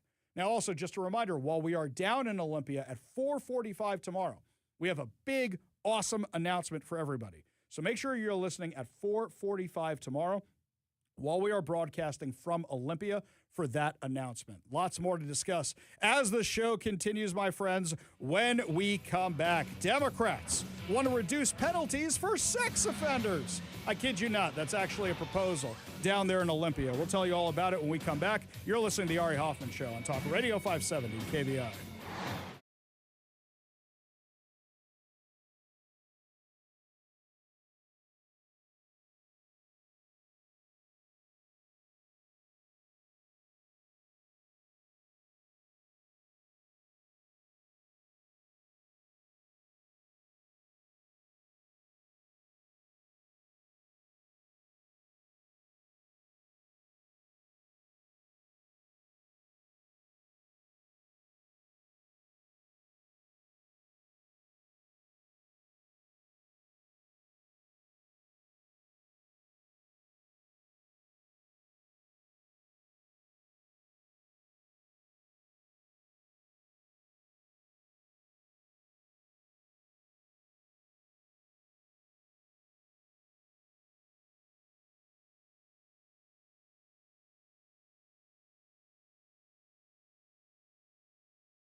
Welcome back to the Ari Hoffman Show. Just a reminder to always keep your radio tuned to 570 KVI today because we are giving away two tickets to see Earth, Wind & Fire and Lionel Richie at Climate Pledge Arena on August 3rd. That's right. You get those tickets before they go on sale at the end of this week to the general public. So make sure you're listening for the key word for your next chance to win. The Democrats keep coming up with more insanity. This bill we knew was coming, and now they're actually entertaining it. According to the Center Square, a Washington state bill would reduce the length of time an individual must register as a sex offender after being convicted in a net nanny operation while ending the lifetime community supervision. Okay, let's go over this for a second. You know those TV shows To Catch a Predator, something like that? So you know that the predator in question is not normally talking to a child. They are talking to a member of a TV crew or law enforcement or whatever the case may be, and then people go to confront them. Well, guess what? The FBI does the same thing. Okay, for those of you who are unfamiliar with this, you ever see the Woody Harrelson and Wesley Snipes classic Money Train? You know how they were part of the D Squad, the decoy squad, and that way if people rip them off, they can arrest them, and the thinking is, well, if they were going to rip me off, better they rip off a cop and I can arrest them than ripping off somebody else. That's the same thinking here. The FBI knows people are going to do sick stuff, but at least if they're around, the sicko will hopefully find themselves in a chat room with an FBI or a police officer or whatever it is, rather than an actual kid. So these people are prone to doing this again and again and again. We have a whole island filled with them, McNeil Island, which the Democrats are trying to depopulate. So now what they want to do is make it that if you were busted in one of these operations, even though we know you have a proclivity for this sickness, what are we going to do? Stop you from serving more jail time. That's what we're going to do. Stop it. You kidding me with this? Net nanny operations, according to Center Square, are carried out by the Washington State Patrol Missing and Exploited Children Task Force, in which undercover officers pose as children to potential sex offenders. According to the state, between 2015 and 2023, the task force carried out 20 sting operations, made 311 arrests. Under current state law, those convicted must register as a sex offender and are subject to community supervision for life. Why is that? Because they know they are likely to re-offend and do it again. Senate Bill 5312, sponsored by Senator Lisa Wellman. Wait a minute, Lisa Wellman? Wasn't she the one who said we don't want to talk about fraud here, so we're going to hide all the information from public disclosure requests about the daycares? Weren't we going to do that? Oh, right. That's her. So now she wants to have the registration be limited to only 5 years and community supervision to only 3 years, even though they were caught, even though they were busted. The bill was introduced last session but failed to clear its original committee after a public hearing. In November, the Washington State Sentencing Guidelines Commission voted to recommend this policy to the legislature. You know who that committee is led by? That committee is led by a guy who's a lawyer for sex offenders. That's who it's led by. Gee, I wonder why. Because now he can get his clients off easier. Get them off the hook easier. This is sick. This is truly, truly sick. The Democrats are on the side of the criminals. They are not on the side of you. Yes, they are actually moving forward with this. Oh, and by the way, I got a little tip. We now know where they're releasing some more of the sex offenders from our very own sex offender Alcatraz, McNeil Island. And I might have that information for you tomorrow or Friday. I'll find out exactly when we have all that stuff for you. Make sure to keep listening to Talk Radio 570 KVI. We go to the Warrior Injury Law Studio line. Take call from Mario, who's down in Miami. Mario, what's going on? Hey, how you doing, Ari? You know, I was listening to your radio and you on the radio, and I was wondering, hey, why is Harry surprised by the criminal Democrats? That's who they support. They're a bunch of freaking criminals who basically are making it easier. See, here's one thing I learned over the years, the revolving door criminal justice system, right? They have corrupted the judicial system to the point where it's more friendly to the criminals and to the victims. Mm-hmm. And I ran into this issue once because we had a discussion at work, and they said, well, you know, you got to learn the rules in case, you know, somebody comes into my house. And they said, listen, if you break into my house when I'm there knowing that there's people there and I know you mean me harm, I'm going to unload on you as many rounds as I can, because hey, yeah, but you'll go to jail. He says, yeah, but at least my family will be alive, because I could tell you this much. The dead people, the victims get buried, and the criminals get all their rights and paroles and all that. So the victims' families are left to suffer for the rest of their lives while the criminals get to reoffend again. And if you think I'm kidding, take a look at what they just did in Chicago, releasing that guy for good behavior and who almost beat somebody to death on the train over there in Chicago. They released him because for good conduct and only half the term on a supervised ankle monitor, less, a year he served. Yeah, look at all the prolific offenders around here. All the prolific offenders around here, they just keep releasing and releasing and releasing. This is what the Democrats do. So one of the things that's gotten lost in the conversation about ICE is that they say, well, we are cooperating. The State Department of Corrections is releasing people. Yeah, I mean, is not releasing people. They're giving them over to ICE. That's technically true. But that's not accounting for what the county, the cities are doing, where they're just releasing people to the streets. Mario, appreciate the call. Appreciate you being part of the show. Enjoy your time down there, man. You want to be part of the show, you give us a call or a text at 206-421-5757. That's 206-421-5757. I love when conversations continue on the text line, even after the segment was a few ago. I do like this. Maybe somebody's listening on a delay. The people are still talking about whether or not they like sea salt and vinegar chips, which is pretty funny to me, whether or not they like the smell of Somalian/Ethiopian food. And I am not in the minority on this one, my man. So I know you're questioning my food tastes in there. And then the other thing they're still talking about is dark rooms for film developing. So I think that triggered a nerve or a scent with a lot of people out there in our audience. When we come back, my friends, lots more to discuss as the show continues, including your taxes. Democrats want them to go up.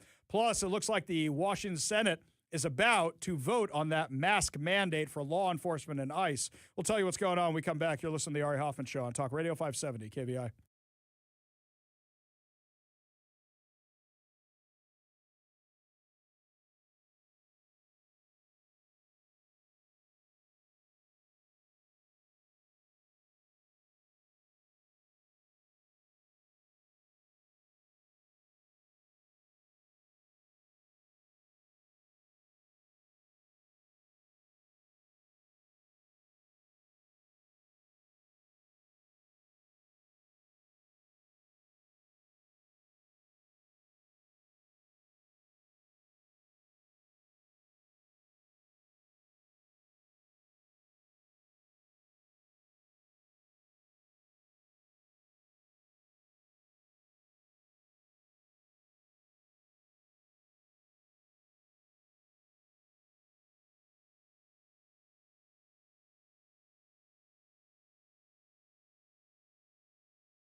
Well, my friends, not such great news in Washington today. Massive amounts of layoffs, more crime, and yet the Democrats seem committed to doing everything they possibly can to make things worse here in Washington. Joining us now to discuss what the GOP is doing to push back on this in the Washington State Legislature, we have the Senate Minority Leader, John Braun. Thank you so much for being with us today, Senator. Appreciate it.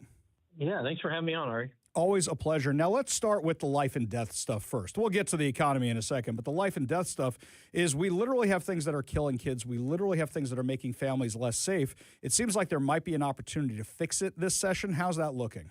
One of the bills we're working on is a bill Senator Wilson championed for several years, and then I've championed the last 2 years, which would add fentanyl to the statute that for endangerment of children. And it's really an odd situation.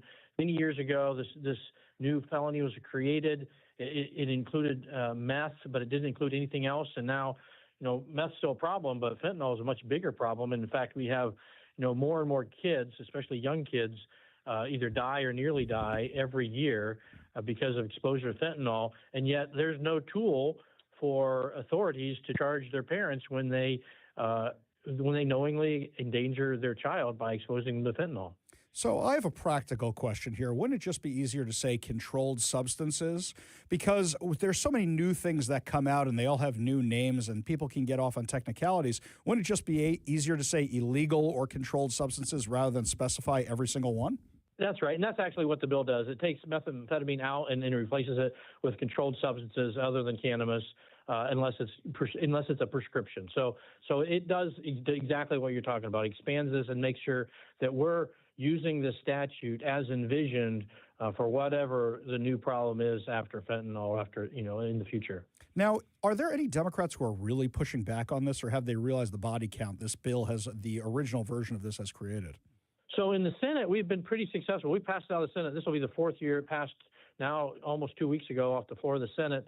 And there is a handful of folks who vote no on it, and they do it because they don't want to see any charge anybody for anything, and they claim that it's making an addiction illegal, which it's not. I mean, we've worked hard to get services for folks who are addiction, but the fact is, if they are endangering their child, that should be they are responsible for it, regardless of addiction. And we changed the bill this year to make sure, if this is enforced and convicted, that they have access to services. And we're not trying to, we're trying to make this so that it actually leads to a better outcome and ultimately, hopefully, keeps families together. But fundamentally, we have to protect these children.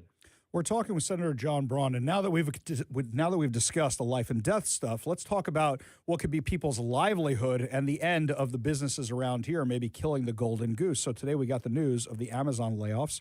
A lot of them are hitting our neck of the woods. This is on the heels of Meta bailing on expanding out in Bellevue. We know that Amazon's shutting down some of their stores as well. Microsoft has layoffs. This is all really, really bad news, and yet at the same time, we are seeing a draft proposal of the millionaire tax bill that Bob Ferguson and the Democrats are pushing, and it's only going to levy more taxes on everybody and make things infinitely worse. Are they committed to this course? Is there any talking them out of this? They certainly seem committed now, and this is in spite of the fact that they all voted to outlaw an income tax last year. And I'll just say, I don't think this is a high earners tax. This is an income tax, and it may be only some folks today, but if it's anybody today, you can guarantee it will be everybody in the future if they get this through the legislature, get through the court challenges, and hopefully, if it goes that far, there'll be a chance for the voters to weigh in directly. But this is a tax that is sending a signal unequivocally to people around the state of Washington, particularly small and medium-sized businesses, that you're no longer welcome here in the state of Washington. We're going to tax you into oblivion, make you uncompetitive in the marketplace, and drive you out of business. So you might want to think about going elsewhere before that. One that's especially crazy to me is the so-called jock tax. So basically, any sports team that comes here, the players are going to be taxed for working here for a couple days. I mean, are we talking about doing this with air shows? So the Blue Angels come to town, we tax the federal government, or we tax the hydroplane drivers, or we tax the person who comes here with a booth just to be at one of these festivals. We tax them. Do we want business coming here? I mean, I think of Comic-Con. We're going to start charging everybody who comes here for a day some kind of income tax. Do they want business here? Do they even want to get the Sonics back at this rate? All of this is discouraging more business opportunities. They are absolutely indifferent to businesses, and I got to give them one credit. They're inventive. There's not a they come up with more ways to tax the people of the state of Washington more creatively, and they're indifferent to whether the voters have rejected it, 10 times, like in the case of the income tax, whether it is unconstitutional according to nearly 100-year-old precedent, again, like the income tax, or whether it's just going to put people out of business or make them uncompetitive in the national or their international marketplace. They're indifferent. They are irresponsive to concerns about what this is doing, and frankly, what it's already doing to our business climate here in Washington. It is not a mystery that our revenues have plateaued, and I have every reason to suspect that they're going to start going negative in the near future because they feel like they have to solve every problem at the state level with a new tax, and it's just the wrong approach. Senator, I've got a couple lines for you that you could use on your floor speech against this. So here's one for you. You're surprised there hasn't been a Seahawks tax, 12% on anything related to the Super Bowl. That's one for you. And the second one is you're surprised they haven't levied a tax anytime the mountain's out. Anytime you say, oh, the mountain's out today, that's another tax. Because literally they have taxed everything else, and it's insane. And actually, one of the members of the Republican Party is pushing forward to penalize people for their car tabs. And I don't think they realize, Senator King hasn't realized that people aren't paying their car tabs right now because things are so unaffordable here. It's cheaper to get the ticket than actually pay the car tabs. Pushing forward with something like this, I can't imagine it's going to get a lot of support in the Republican caucus. I assume a lot of them are going to say lower the fees for the car tabs. People have voted for this multiple times before, and yet he is pushing forward with the Democrats to make something even less affordable for people. Senator King has done a good job here in the legislature, but I disagree with him on this issue. People simply can't afford another cost, another tax, any other item that's driving up their cost of living here in the state of Washington. The level of frustration, and frankly, people are taking action, and it's going to hurt us long term because people are and will continue to move out of our great state, and that's not good for anyone. Yeah, completely agree with you.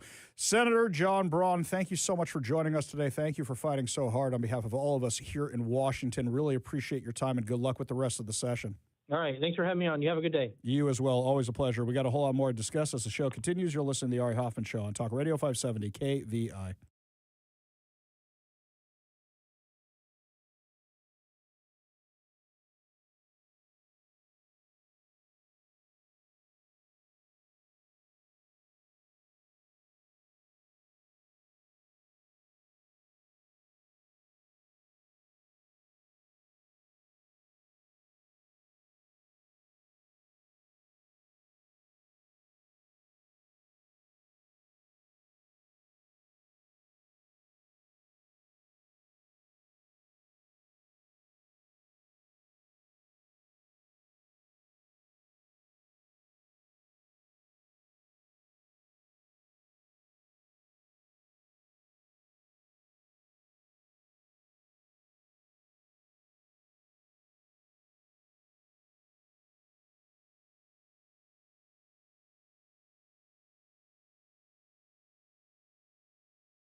Welcome back to the Ari Hoffman Show. Just a couple of reminders for everybody. Number one, we're giving away tickets to Earth, Wind, and Fire and Lionel Richie at Climate Pledge Arena on August 3rd. We will have one more chance coming up in the show for you to enter the keyword I give you for your chance to win. Also, another reminder is that 4:45 tomorrow, while we are broadcasting from Olympia, we will have a big, amazing, fantastic announcement for KVI Nation. You are going to love it. So make sure you are always keep your radio tuned to 570 KVI, left on your dial, always right on the issues. You can also stream us at KVI.com, download the KVI app, and of course, subscribe at whatever your preferred podcast platform is. Today is the 40th anniversary of the Challenger disaster. Now, it's one of those moments where you remember where you were. I was a little kid. I remember I came into the room and my mother was crying. I didn't really know why she was crying, but the TV was on, and I love space. In fact, I was born the day the Columbia took off for the first time, so had a lot of space toys around my room. Maybe that's why I like Star Wars, Star Trek, all that. But I remember my mom crying, and I remember this explosion on TV and not understanding what any of it meant. Those are my memories, and I was a little kid. The White House wrote this today. On this day 40 years ago, America tragically lost 7 brilliant, visionary, and courageous titans of space exploration aboard the Space Shuttle Challenger. On this solemn anniversary, we acknowledge that their legacies will remain forever etched upon our nation's memory, and we recommit to advancing mankind's journey beyond the stars with unwavering strength and unyielding commitment to excellence.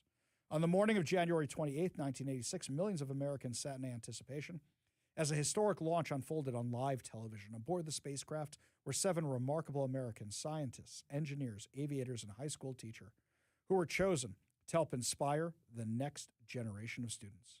Just 73 seconds after liftoff, that anticipation was shattered when mechanical failures caused the shuttle to disintegrate into the cold morning air, transforming wonder and hope into devastation and disaster in a mere instant. Yet from the smoke-filled sky rose lasting resolve to honor these fallen American heroes by continuing their work and advancing the causes they cherished with greater care and unshakable purpose. I actually thought that was pretty beautiful. There's a longer version of the statement over at the White House website, but I actually think the greatest speech about this, the most inspiring speech about this, was given by President Ronald Reagan 40 years ago today. Give a listen. Ladies and gentlemen, I'd planned to speak to you tonight to report on the State of the Union. But the events of earlier today have led me to change those plans. Today is a day for mourning and remembering. Nancy and I are pained to the core by the tragedy of the Shuttle Challenger. We know we share this pain with all of the people of our country. This is truly a national loss. 19 years ago, almost to the day, we lost 3 astronauts in a terrible accident on the ground. But we've never lost an astronaut in flight. We've never had a tragedy like this.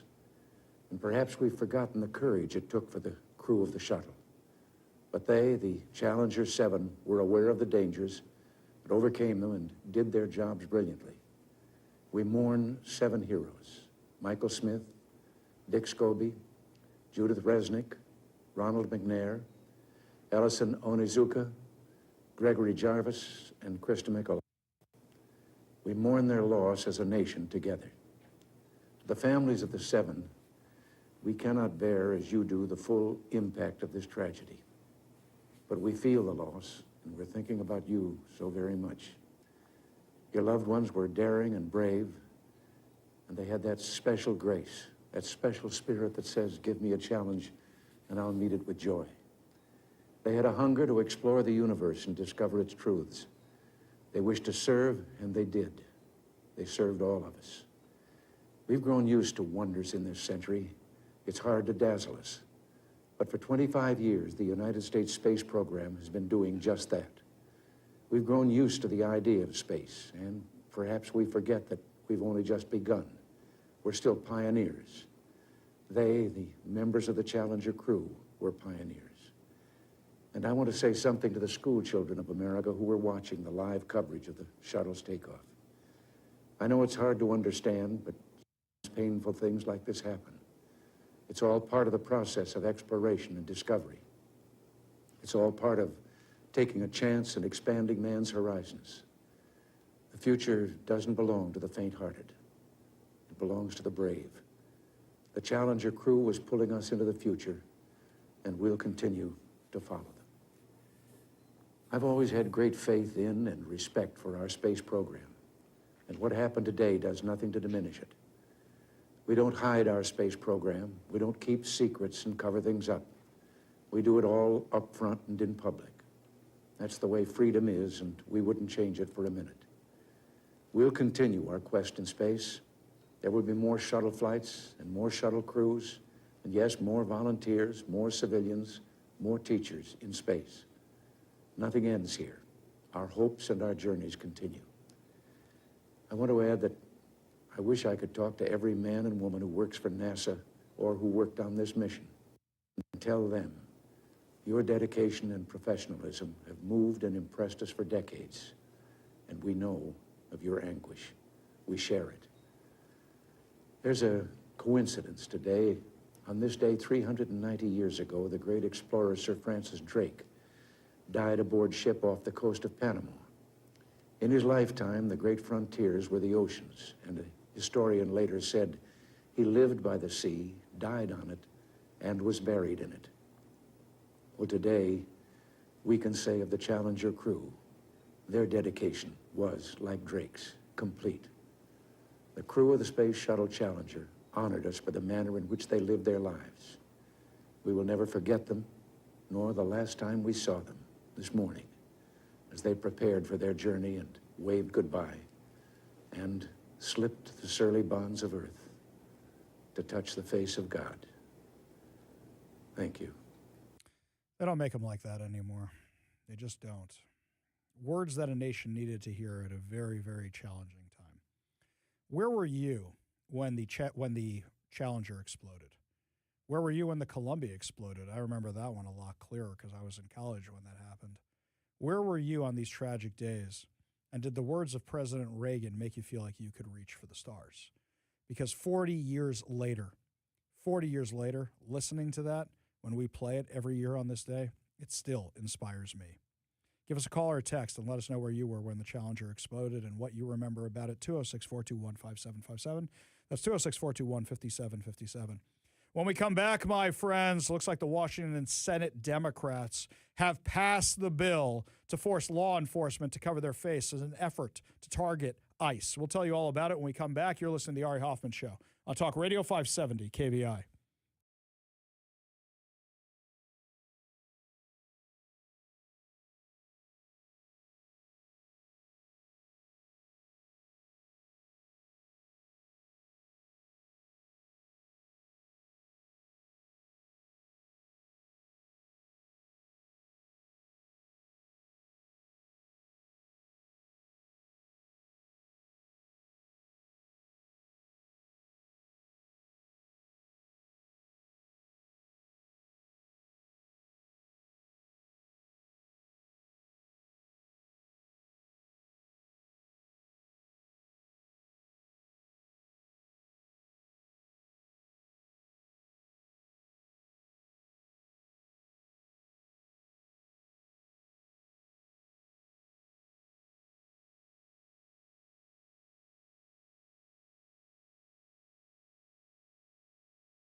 Welcome to the Ari Hoffman Show on Talk Radio 570 KVI, your home for the politically homeless, streaming live at KVI.com and the KVI app. If you want to be part of the most dangerous show on the airwaves, call or text the Warrior Injury Law Studio line at 206-421-5757. That's 206-421-5757. Coming up this hour, your next chance to win tickets to see Lionel Richie and Earth, Wind, and Fire at the Climate Pledge Arena. But before we get to any of that, looks like a lot of you have some very, very, very strong memories about where you were when the Challenger exploded. This one here from Becky in Enumclaw. I was home with a new baby on my lap watching the TV and showing the explosion over and over again. I finally had to turn it off. It was heartbreak. I couldn't believe it. I loved our President Reagan. He was a great leader. By the way, half the texts that I got today are about President Reagan after I played that speech. This one from Dan Smith. Man, I miss the Gipper. What an amazing man and president. I know I talk about this from time to time. If you have not been to Ronald Reagan's presidential library out in California, it's the best one out of all of them. And I've been to a chunk of them, so maybe I shouldn't say that with authority, but I know it is. It's gorgeous. It's wonderful. And you walk out of there wanting to be a better American. You walk out of there wanting to run for president of the United States. It's really amazing. Robin Lakewood says, he was in Denver watching 2001 A Space Odyssey on TV. They cut to the Challenger launch just after the explosion. Mike reminds us that the Challenger crew, they knew they were going to die for 90 seconds. That's eternity to a test pilot. There's actually an article on one of the other anniversaries. It must have been the 10-year anniversary, something like that, because I was a kid. And I used to have a subscription to Air and Space magazine. That's the one that comes from the Smithsonian. And they did a whole article on the recovery and what it must have been like in the cockpit of the Challenger on the way down and the recovery of the bodies. Very, very dark, but very, very informative. That's really just plain sad. Eric in Tacoma says, I was at Osan Air Base in South Korea. It was morning there, and I was just in disbelief that happened to us. It took a bit to sink in. Yeah, this is something that really just hit a lot of people. This one here from the 253, this one says, I was in Houston when the Challenger exploded. I was doing an internship at a medical center there. We were all horrified. One gal called her ex. He worked at a radio station to find out what was going on. We'll never forget. We go back to the Warrior Injury Law Studio line, take a call from Mark in Puyallup. Mark, what's going on? Hey, Ari, thanks for taking my call. That was an unforgettable day. I was a senior in high school in biology class, and I was the one that would set up the television or any AV equipment if we had to watch any videos. Mm-hmm. So I set up the television basically right next to where I was sitting. And an Italian foreign exchange student was in front of me, who we were very close friends. We were all watching the launch because we were in Florida. It was the first teacher to be launched into space, so it was a historic day. And then we watched the explosion, and we didn't know what it was, but we were bewildered, and it just took all the oxygen out of that out of the class. We couldn't speak. And then later that day, of course, when President Reagan spoke, I was in tears. Yeah. He moved me to tears. And I still cry about it when I think about it. Yeah, I'll tell you something. Those are vivid memories. And I'll tell you something. Like, I was talking to my mom, I think an anniversary or two ago when I played this. She actually texted me or called the show or something, and she was telling me that she was crying, and that's what I remember about this. And the only thing I have in my mind that really hits me that's something like that is 9/11 and October 7th. I mean, I was a little kid when this happened. I just knew my mom was sad. But now when you go back and watch that video again and again and the reaction of everybody, we were so proud of our space program and we're so pro-America and all that, that it really just seemed like it took the wind out of the sails. But like President Reagan said, I mean, the space flights continued for years after that, well into the early 2000s. You know, they didn't let that get in their way. And the question is, when are we going back for real, not just these orbits around the world? Mark, thank you for sharing such a personal experience with us. And to put a smile on your face, you're going to laugh about this. I always used to make fun of the AV kids. Always used to do that because, you know, the theater kids were so much more popular, you know. So I used to make fun of that. Now I am in charge of my daughter's AV broadcasting thing because she wanted to be the announcer for the school basketball games, and now I'm stuck doing that. So, yeah, I made fun of all the kids, and now I'm dragged to these basketball games all the time. Mark, appreciate the call. Appreciate you being part of the show. You want to be part of the show, give us a call or text at 206-421-5757. That's 206-421-5757. 5757. This one here from Dan. When the shuttle disaster happened, I was in a shipyard on Lake Union doing a refit on one of the deadliest catch boats. All work stopped. We all gathered in the break room, watched the news for the rest of the day. This one here from Bonnie. Hey, Ari, I was going to Bates at the time, and the Challenger had its fatal accident. I was taking their television broadcasting course and unfortunately saw it live. It really shook me. I couldn't believe what my eyes were seeing. I really appreciate you guys sharing all these memories. It's important we don't forget things like this. We go back to the Warrior Injury Law Studio line, take a call from George in Kenmore. George, what's up, man? Well, I was a young Navy pilot. I'd gotten my wings in September of '85, and this, of course, was just right after the first of the year. And we were all in the ready room down in San Diego at we called it the RAG, Replacement Air Group, but we were all learning how to fly the big helicopters, to get in the fleet. And the whole squadron was in there of all the students and the instructors, and we're taking a simulator questionnaire. And the commanding officer walks in, and, he had the old faded collar on his Mouton jacket, and he said, we lost the Challenger, and flipped on the TV. They had regular TVs then, right? Yeah. And went to dry into place. Yeah, I can only imagine. And I think Scobie was a commander. Well, he's a commander. I don't know which ones were Navy anymore, but doesn't matter. And I think Onizuka has a statue down there, Museum of Flight, if I'm not mistaken. I think they do. And also, when I was down, I went to Cape Canaveral. I went down to the Kennedy Space Flight Center, and they actually have pieces of the Challenger down there. And seeing them up close and personal, they have pieces of the Challenger and they have pieces of the Columbia, and it's really just seeing that stuff on display with, I think it's the Atlantis that they have in the museum down there too. It takes your breath away and takes you back to something like that. George, appreciate you sharing with us. Appreciate you being part of the show. You want to be part of the show, you give us a call or a text at 206-421-5757. That's 206-421-5757. Go back to the Warrior Injury Law Studio line. Take a call from Rick in Frederickson. Rick, what's going on? Hey, Ari. Great show. Thanks much. I'm old enough to remember all three. Mm-hmm.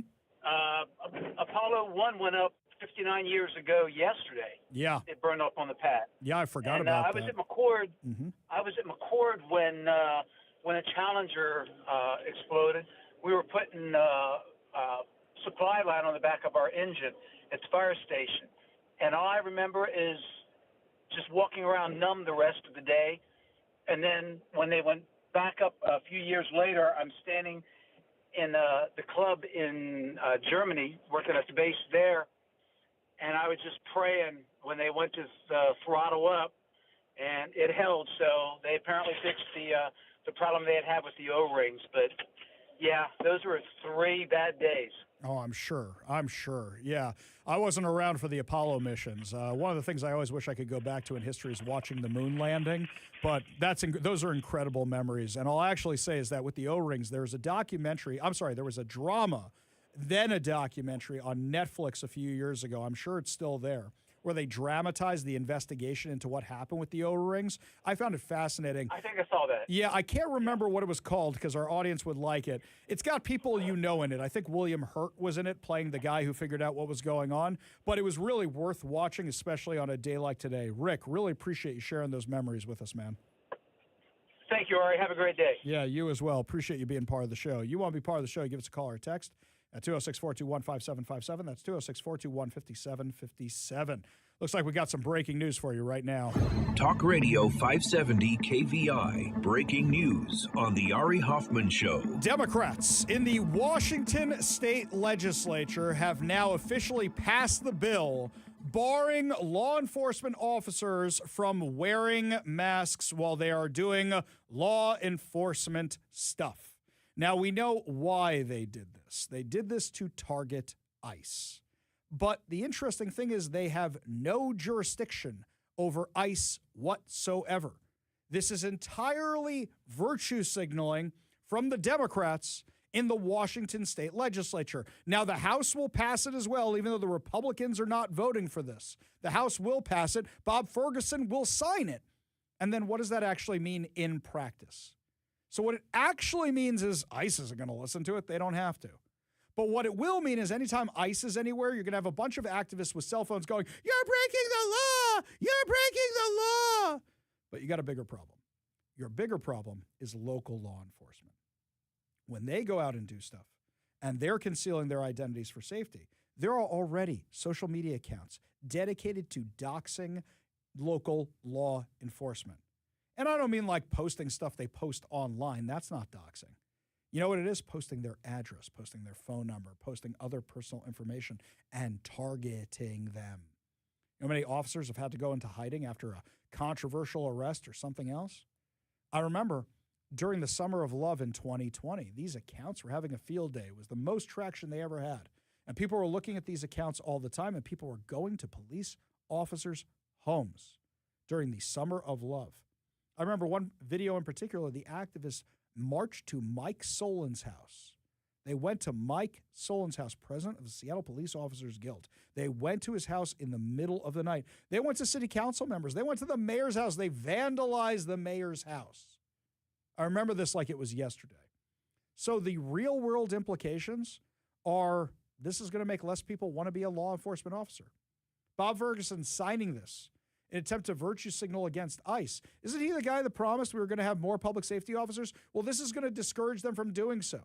You see a cop doing something you don't like, now their identity is going to be smeared all over the internet because some activist didn't like seeing what they did. Think about that for a second. And sometimes they arrest really, really, really, really, really bad people. Now, mind you, in the course of a trial, can they find out who an officer is? Probably, sure, absolutely. But now you've got activists helping. This is a way to target law enforcement. I mean, we shouldn't be surprised. Bob Ferguson was absolutely silent in the Summer of Love in 2020 when people were going after police officers. We shouldn't be surprised because Turd Ferguson was the guy who actually prosecuted police officers as many opportunities as he could possibly get. That is what he did. This is absolutely crazy that this is something they are going forward with. I mean, but not surprising at all. Democrats have always hated law enforcement. Democrats have always wanted to defund the police. Democrats have always wanted to abolish prisons. I shouldn't say always. I should say recent Democrats. Old school Democrats, they just went along because they're trying to hold on to their office. And they know that's what their activist base wants. So this will probably go forward to the House. They'll probably vote on it in the House. They'll probably vote. Bob Ferguson will most likely vote this thing sign this thing into law. And when that happens, it doesn't even go after their main target, which is ICE. Doesn't even go after it at all. A reminder that tomorrow we're going to be down in Olympia. And I'm going to be broadcasting from Olympia. And we've got a whole bunch of interviews lined up for you, plus our big announcement at 4:45 tomorrow. Don't forget about that, where we have our big announcement. But I'll be asking a lot of law enforcement people, a lot of people who used to be law enforcement, who are now in the legislature, a lot of people in the legislature, about what this actually means in practice. What does this actually mean for Washington State officers? I'm going to tell you right off the bat, it's one more reason not to be a law enforcement officer here in Washington State. If they were looking to recruit more police officers, do not forget we have the least amount of police officers per capita in the U.S. They have now done something to make that worse. Last year, Bob Ferguson said his goal was to hire all these new officers. All he did was make it so that municipalities can raise taxes and not spend it on law enforcement. Democrats in Washington hate cops. They hate cops. They hate law enforcement. They hate them.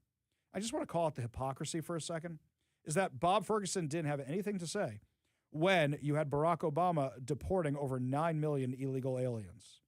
When Barack Obama praised Tom Homan and actually awarded him with a medal. Bob Ferguson was silent during the Summer of Love. Didn't say one damn word, not one, about what was going on. Well, armed terrorists were taking over 6 blocks of Seattle and police were being attacked and demonized on a regular basis. We go back to the Warrior Injury Law studio line, take a call from Scott in Issaquah. Scott, what's going on? Oh, not much, Ari. How you been? I'm doing good. How you doing? I'm good. I just got back from visiting my mom. It was a long trip. I'm tired, but I just was about to turn the radio off and heard you talking about, the subject that's been brought up many times about, the police, quitting their jobs because they can't enforce laws. They're bullied. They have no leverage anymore. The system is against them. And basically, I think it's kind of by design. The Democrats want them to quit. They want create a vacuum. So all these immigrants that come here, like the Somalis and these drug lords, they're rioting in the streets. They're gonna give them the job, because the cops we have now won't enforce all these crazy unconstitutional laws like gun laws and all these things that these Democrats want to do. So they really need to replace our military and our police force with immigrants who don't know about how this country works. They don't understand this country. They just like the freebies, and they believe in communism. So I mean that's basically what I see going on. I've seen it for years. I've been thinking about this for 20 years. This isn't something I just dreamt up tonight. I mean, I'm sure a lot of people think about this, and it's pretty obvious Well, actually, what's going on. Scott, So, I can prove you're right. And here's number one. There's another bill working its way through the legislature that would allow non-citizens to become members of local law enforcement. But on top of that, I'm going to add one caveat to what you said. It's not just that they want our officers gone, and you sort of touched on this a little bit. They want the kind of cops they want. They want the kind that will do what they want to do. So it doesn't matter if they're illegal. It doesn't matter if they're an immigrant. It doesn't matter if they're not a citizen. What they want is they want people who will carry out their will. And what do we know about military and law enforcement? Overwhelmingly, how do they vote? We know this. Overwhelmingly, how do they vote? Overwhelmingly, they vote conservative.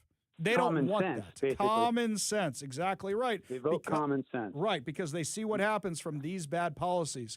They don't want that. They were thrilled when they got to fire a whole bunch of first responders. Bob Ferguson was thrilled about that because it meant getting rid of all them Republican troublemakers, getting rid of all them common sense troublemakers, getting rid of all the moderate Democrats. And who are the people who are most submissive? That's what they're going looking for. And also they lowered the standards on hiring. So now they can bring a bunch of these people who don't know anything about structural engineering to be firefighters for a building on fire. They can bring in a bunch of people who don't fit the physical requirements for firefighter or for medics or for police officers. And that's a massive, massive problem. Scott, appreciate the call. Appreciate you being part of the show. You want to be part of the show, give us a call or text at 206-421-5757.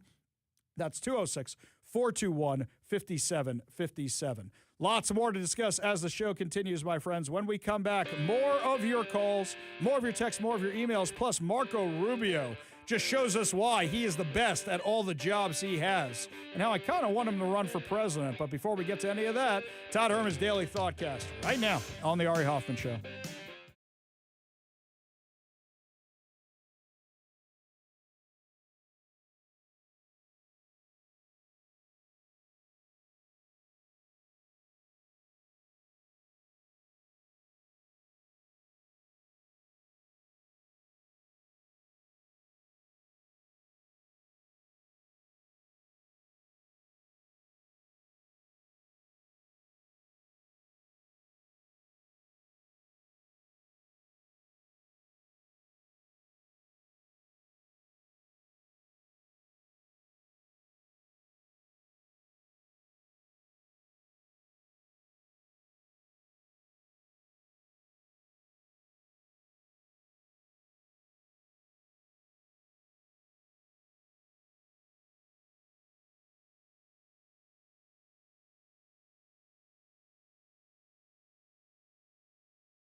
Welcome back to the Ari Hoffman Show. Just a reminder, my friends, that if you want to win tickets to see Lionel Richie and Earth, Wind, and Fire on August 3rd at Climate Pledge Arena, keep that radio tuned to 570 KVI, left on your dial, always right on the issue, so that way we can give you that keyword and you can enter for your chance to win. Well, Senator Marco Rubio, that was autopilot. Our Secretary of State, Marco Rubio, was up on Capitol Hill today testifying because apparently Democrats don't like removing dictators, even though there are a whole bunch of no kings people. I thought they didn't like kings, yet they have a problem with dictators being removed. Marco Rubio was discussing the operation to get rid of Maduro. Give a listen to what he said, because it's really amazing just the job that Marco Rubio is doing. We made multiple attempts to get Maduro to leave voluntarily and to avoid all of this because we understood that he was an impediment to progress. You couldn't make a deal with this guy. Okay? This guy has made multiple deals. He's broken every one of them. As a point of example, he made a deal with the Biden administration, and here was the deal that he made. It was a bad deal. We knew he wouldn't keep it. He made the following deal. Pardon my nephews, his nephews, who were convicted narco-traffickers, convicted already and serving time in jail. Pardon them. Pardon and release Alex Saab, who was his money man, his bag man, primarily in charge of the portfolio with Iran. Release these people. He, in turn, agreed to release some political prisoners, which he did. Many of them were subsequently exiled or rearrested, and that he would hold free and fair elections, which he did not. In fact, he basically disqualified Maria Corina Machado and any other candidate. And Edmundo Gonzalez ends up being the nominee for the opposition party simply because they forgot to ban him. And they forgot to put him on the ban list. And then despite that, he loses an election that everyone around the world recognizes an illegitimate election. So he's made previous deals. In fact, he's broken so many deals, not even the Vatican has been willing to interact with Maduro in the past because he's broken so many of these deals. He's just simply not a guy you can make a deal with. He had no intent of keeping it. What he wanted to do was tap us along and buy 3 years of time until he could deal with a new administration that he thought may be more favorable, et cetera. He was an impediment to progress. None of the things we're talking about now, not the release of political prisoners, not the transition of the oil industry to a legitimate oil industry, not the erosion of Iranian, Russian, or Chinese influence. None of these things would have been possible as long as Maduro was there. Yeah, but that's Venezuela. Who cares? It's not America, right? America first. Who cares? How does this affect us? If these ships and these assets were deployed in the Indo-Pacific or in the Mediterranean or in the Middle East somewhere, no one would blink an eye. They say, well, that's normal. That's what we always do. The fact that they were deployed in the Western Hemisphere was a shock to everybody because we haven't done it. In fact, according to Southcom, they've rarely, if ever, had assets permanently deployed to them. They may have been transiting through at some point, but not permanently deployed, to deal with a very acute matter. And that is, and these are, these things become interrelated here at some point, but they are separate in many ways. And it's part of what I was trying to explain to Senator Duckworth. We have a real reality in our region of these transnational criminal terrorist organizations that in many cases possess weapons that you ascribe to a nation state, not to a gang, who pose a grave threat to the national security of the United States, but also to the stability of the region. If you walk through the region, what is the primary threat in Colombia? Transnational criminal organizations. What is the threat to Mexico? What is the threat to the Caribbean basin? These groups have to be confronted. They have to be confronted forcefully. What's the threat in Haiti? To systemic collapse. And that is these criminal gangs that basically control territory and threaten the ability to even form a government there in that regard. So it's endemic throughout the region, and it ultimately impacts the United States through mass migration, through drug trafficking, and other related criminal organizations. And so we need to have a force posture that can confront that and that can provide assistance in conjunction with other partners. We also need more countries that are willing to cooperate with us and collaboratively work on these things, the way Ecuador is now doing, the way El Salvador has done, the way Trinidad and Jamaica and other countries, the way we historically have done with Colombia, by the way, and continue to do in many respects. So we hope Venezuela will be one of those. Imagine if a future, or even the current interim authorities, or a future with Venezuela involved, where it's a productive member of our hemisphere, where it's a productive country, and you don't have a narco-terrorist running the thing who is on every sanction list. Oh, but Democrats don't want kings, right? No kings, no kings, no kings. What's the end goal here? What is the end goal of what they're doing in the Trump administration? We just want it to be a normal, prosperous country again, not a playground for Iran, Russia, and China in our own hemisphere. And we're going to try to help them get that because we think it serves our national interest. That will require actions on our part, not money, But ultimately, that will require them. This is ultimately going to be on the Venezuelan people and Venezuelan society and Venezuelan leaders to make this happen. We're going to be there to help and assist and create the parameters for it, and we feel like we're making really good progress. If we make as much progress over the next 4 weeks as we've made in the last 3.5 weeks, I'll feel very good about that. Done. That's it. Simple, simple stuff. That's your objective. No nation building. Let them build their own nation. We're not sending people in. For all the people who said, we're going to be at war with Venezuela, it would have been really, really short. Let me tell you that. We're going to be at war in the Middle East. Yeah, that didn't happen. So, could we be real about this, that the world is better off without Maduro in power in Venezuela and flooding our shores with drugs? Absolutely. He took a country, or rather Chavez took a country, and he continued it, which was very rich, very, very prosperous, and turned it into a communist you-know-what hole, a word I can't say on air. We go to the Warrior Injury Law Studio line. Take a call from Carol in Kirkland. Carol, what's going on? Hi. My guess is that if you talk to, who is it, Solis, I can't remember, as far as the unions go, and I don't know if this is covering state patrol, if it's covering county law enforcement, if it's covering just municipals, what police departments is it covering?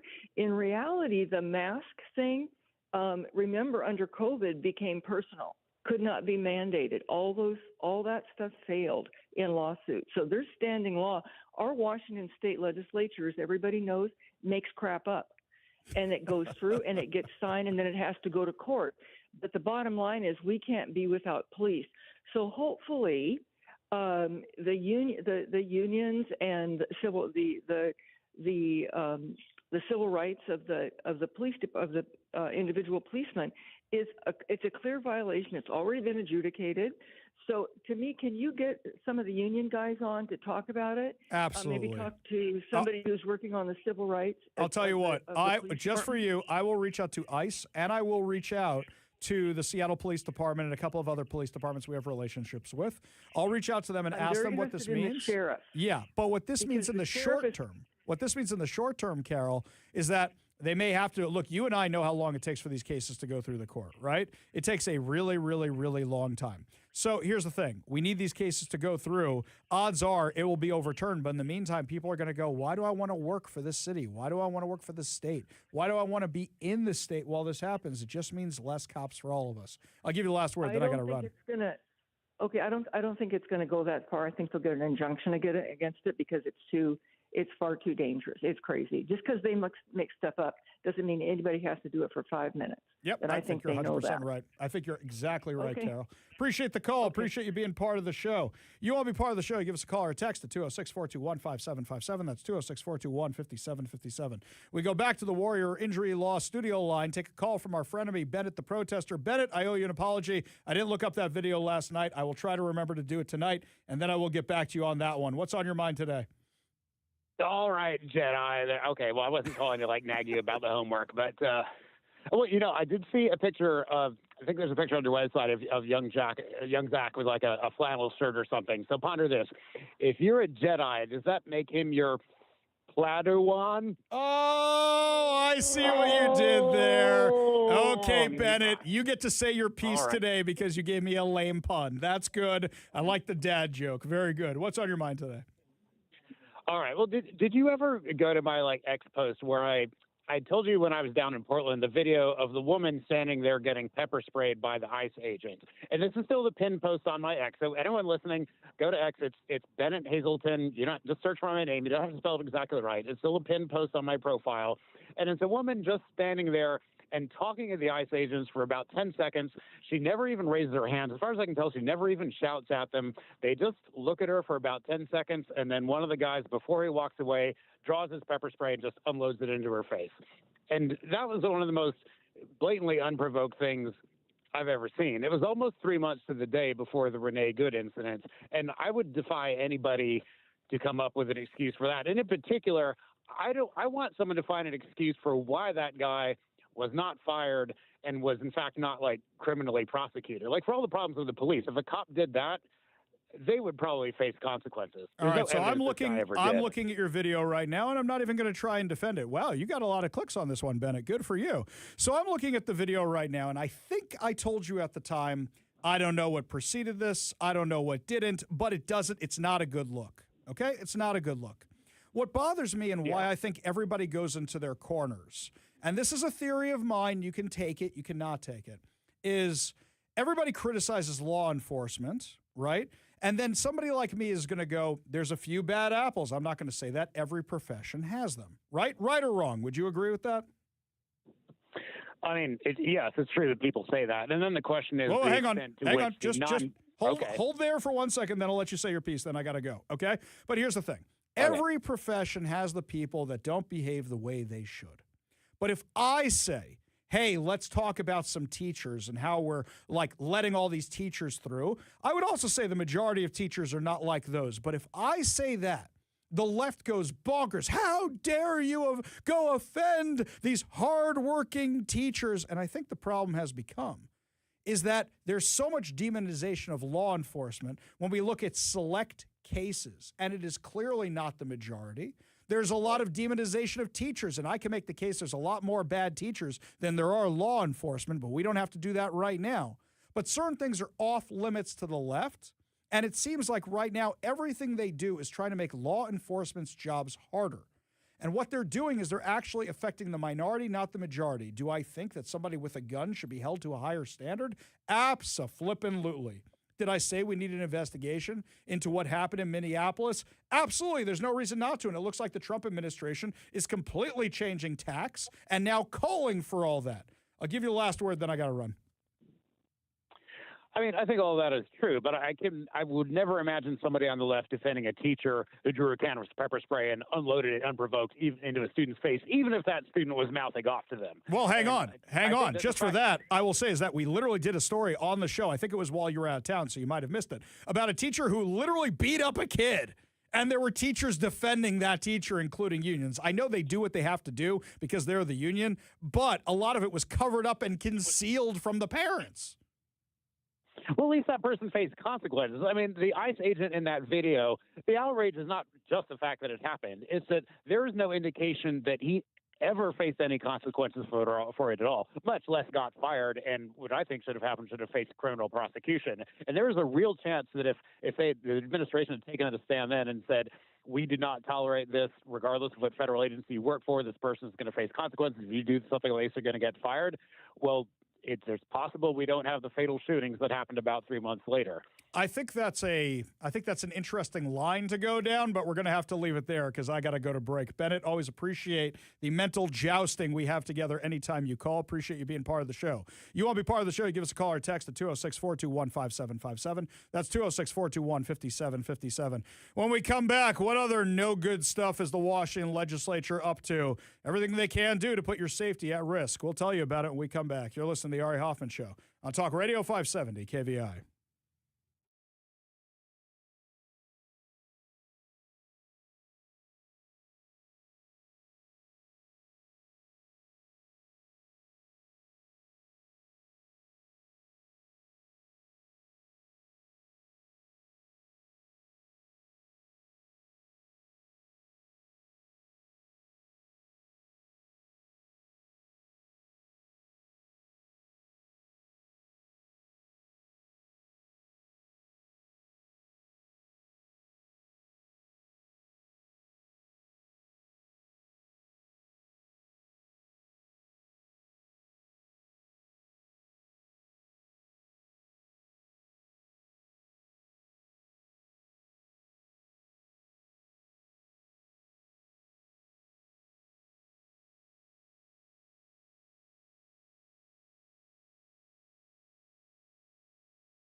Well, my friends, it seems like the Democrats are doing everything they possibly can to jeopardize public safety, target public safety, and make it worse for all of us. Joining us now on the Warrior Injury Line to tell us how Republicans are trying to keep all of us safe, Representative Cindy Jacobson. Thank you so much for being with us today. Thanks, Ari. We're a quarter of the way through now our 60-day session, so our short session here. Quarter of a day through the session already, and yet we're already having all these problems. I'm just mad about this car tabs bill, but we're not talking about that right now. We'll talk about that later. So tell us what's going on right now that's putting all of our safety in jeopardy. Well, first of all, backdrop, I'm on Finance Committee, and we're hearing a lot of things that I'm concerned about there. We're having a lot of new taxes being proposed to allow localities to fund their priorities by raising taxes on people, like a 4% tax on short-term rentals, possible 6% tax on utilities, and all sorts of taxes, new REIT taxes. So all of that is swirling about, and I am concerned about that. But what I've noticed the most is I think that we're not taking up things that should be priorities.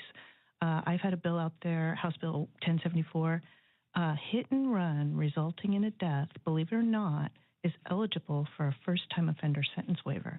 And I just can't get that to be taken up anymore for people to take a look at that. Why are people killing people with their cars and they're allowed a first-time offender sentence waiver? I have another bill, vehicular homicide with disregard for the safety of others. This would classify this offense in such a way as to avoid the first-time offender sentence waiver for that. So again, vehicular homicide, killing someone with your car, eligible for a first-time offender sentence waiver. So these are the types of things that I wonder, why aren't we taking these things up instead of some of the things that we are taking up, like whether or not federal agents, can wear masks to protect their identities when they're doing their jobs. Which isn't even something that our state has any jurisdiction over whatsoever. We're talking with Representative Cindy Jacobson. And I see all these Vision Zero signs in Seattle, so you would think they would want to prevent people from dying or getting hit by cars, and yet it seems like they're not so interested in doing that. But as I understand it, it doesn't seem like they're interested in saving any lives whatsoever. I mean, you talk about the Keeping Families Together Act, which has actually destroyed families by letting kids be near drugs and other similar problems where you're having these kids are overdosing because the parents are drug addicts and just leave the stuff lying out. So is that actually look like it's going to go forward with the fixes to that, or is it going to be stuck for another year while more kids die? I want to talk back about I don't know. I've seen a fix that might be something different than Travis Couture's proposed fix. And I see that getting a hearing, so I'm hopeful. The Keeping Families Together Act, I voted for that. And the reason I voted for that was because I believe that it should be a very grave thing to take children away from parents, and there should be a lot of safeguards on that. But here's the problem. Never did I ever think that in any calculation that DCYF would say, oh, fentanyl in the home is not imminent danger to the child. Certainly is. And so we've got to clear that up and pass something that fixes that, because we've got all these child deaths escalating with kiddos who are under the care of DCYF. And it's despicable. And so I hope that we can pass either Travis's bill, House Bill 1092, or I did see another one come up.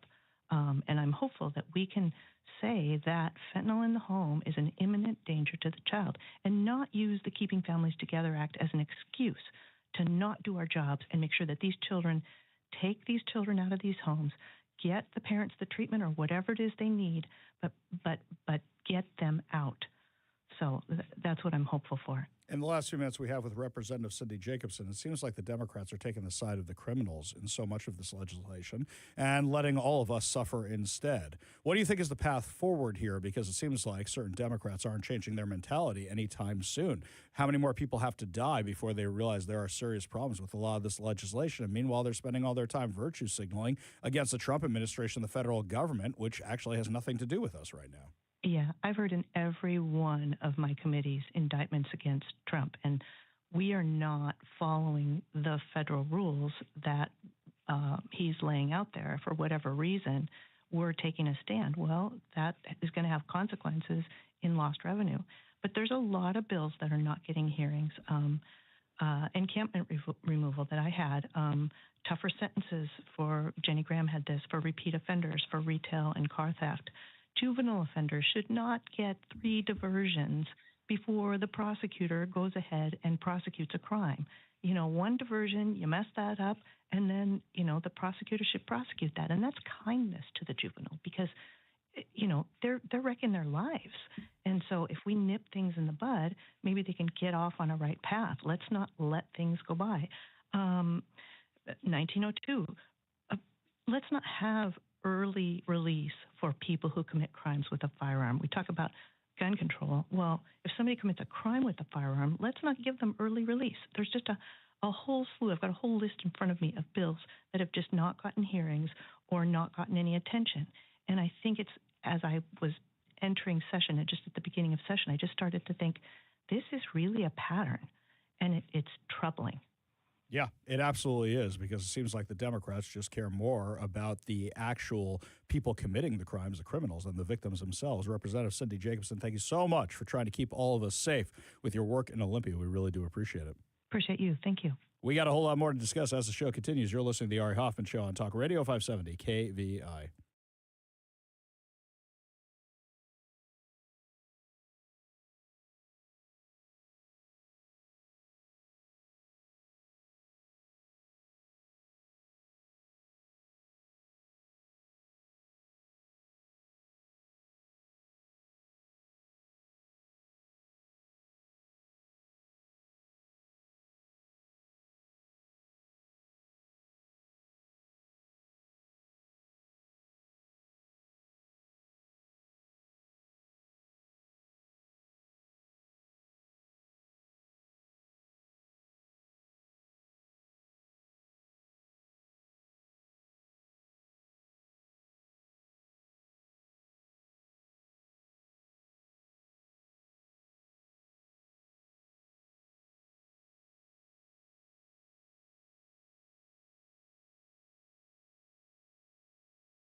Only good news to wrap up another amazing episode of the Ari Hoffman Show today. And as a special surprise for all of you, I know some of you missed the good news giveaway. Well, today we have your chance to win two tickets to see Lionel Richie and Earth, Wind, and Fire in concert at Climate Pledge Arena on August 3rd. And you get to win them before they go on sale to the general public. Now, if you want to win these tickets, here's what you do. You text the word and only the word I give you to the number I give you, not your phone number, not your address, not your name, just the word. Today's word is brick, B-R-I-C-K. Text the word brick to 206-421-5757. That's 206-421-5757, and you will be entered to win the tickets to see Lionel Richie and Earth, Wind, and Fire at Climate Pledge Arena on August 3rd, before the tickets go on sale to the general public on Friday. So text the word brick, not brick house, just the word brick, to 206-421-5757. That's 206-421-5757.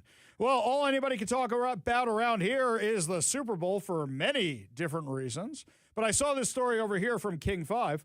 Irvin Garcia was busy finishing medical school when a late-night phone call changed everything. In October, around his birthday, his mother called to say his father had fallen and could not move the left side of his body. Garcia, who is training in emergency medicine, immediately feared the worst. Dr. Sood confirmed his suspicion. His father had suffered a hemorrhagic stroke, a dangerous brain bleed that can be fatal or permanently disabling. Garcia said the experience was terrifying. Fearing he might lose his father survived, but the road back was uncertain. Physical therapy became essential, and because his father was uninsured, recovery became a family effort. Garcia brought his dad to Los Angeles, where the family worked through therapy together every single day. One unexpected part of that recovery involved football. Part of our therapy was actually throwing a football around just because that was something we sort of bonded over.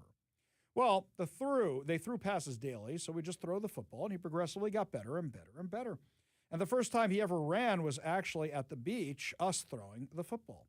That moment reshaped how Garcia thought about family, time, and gratitude.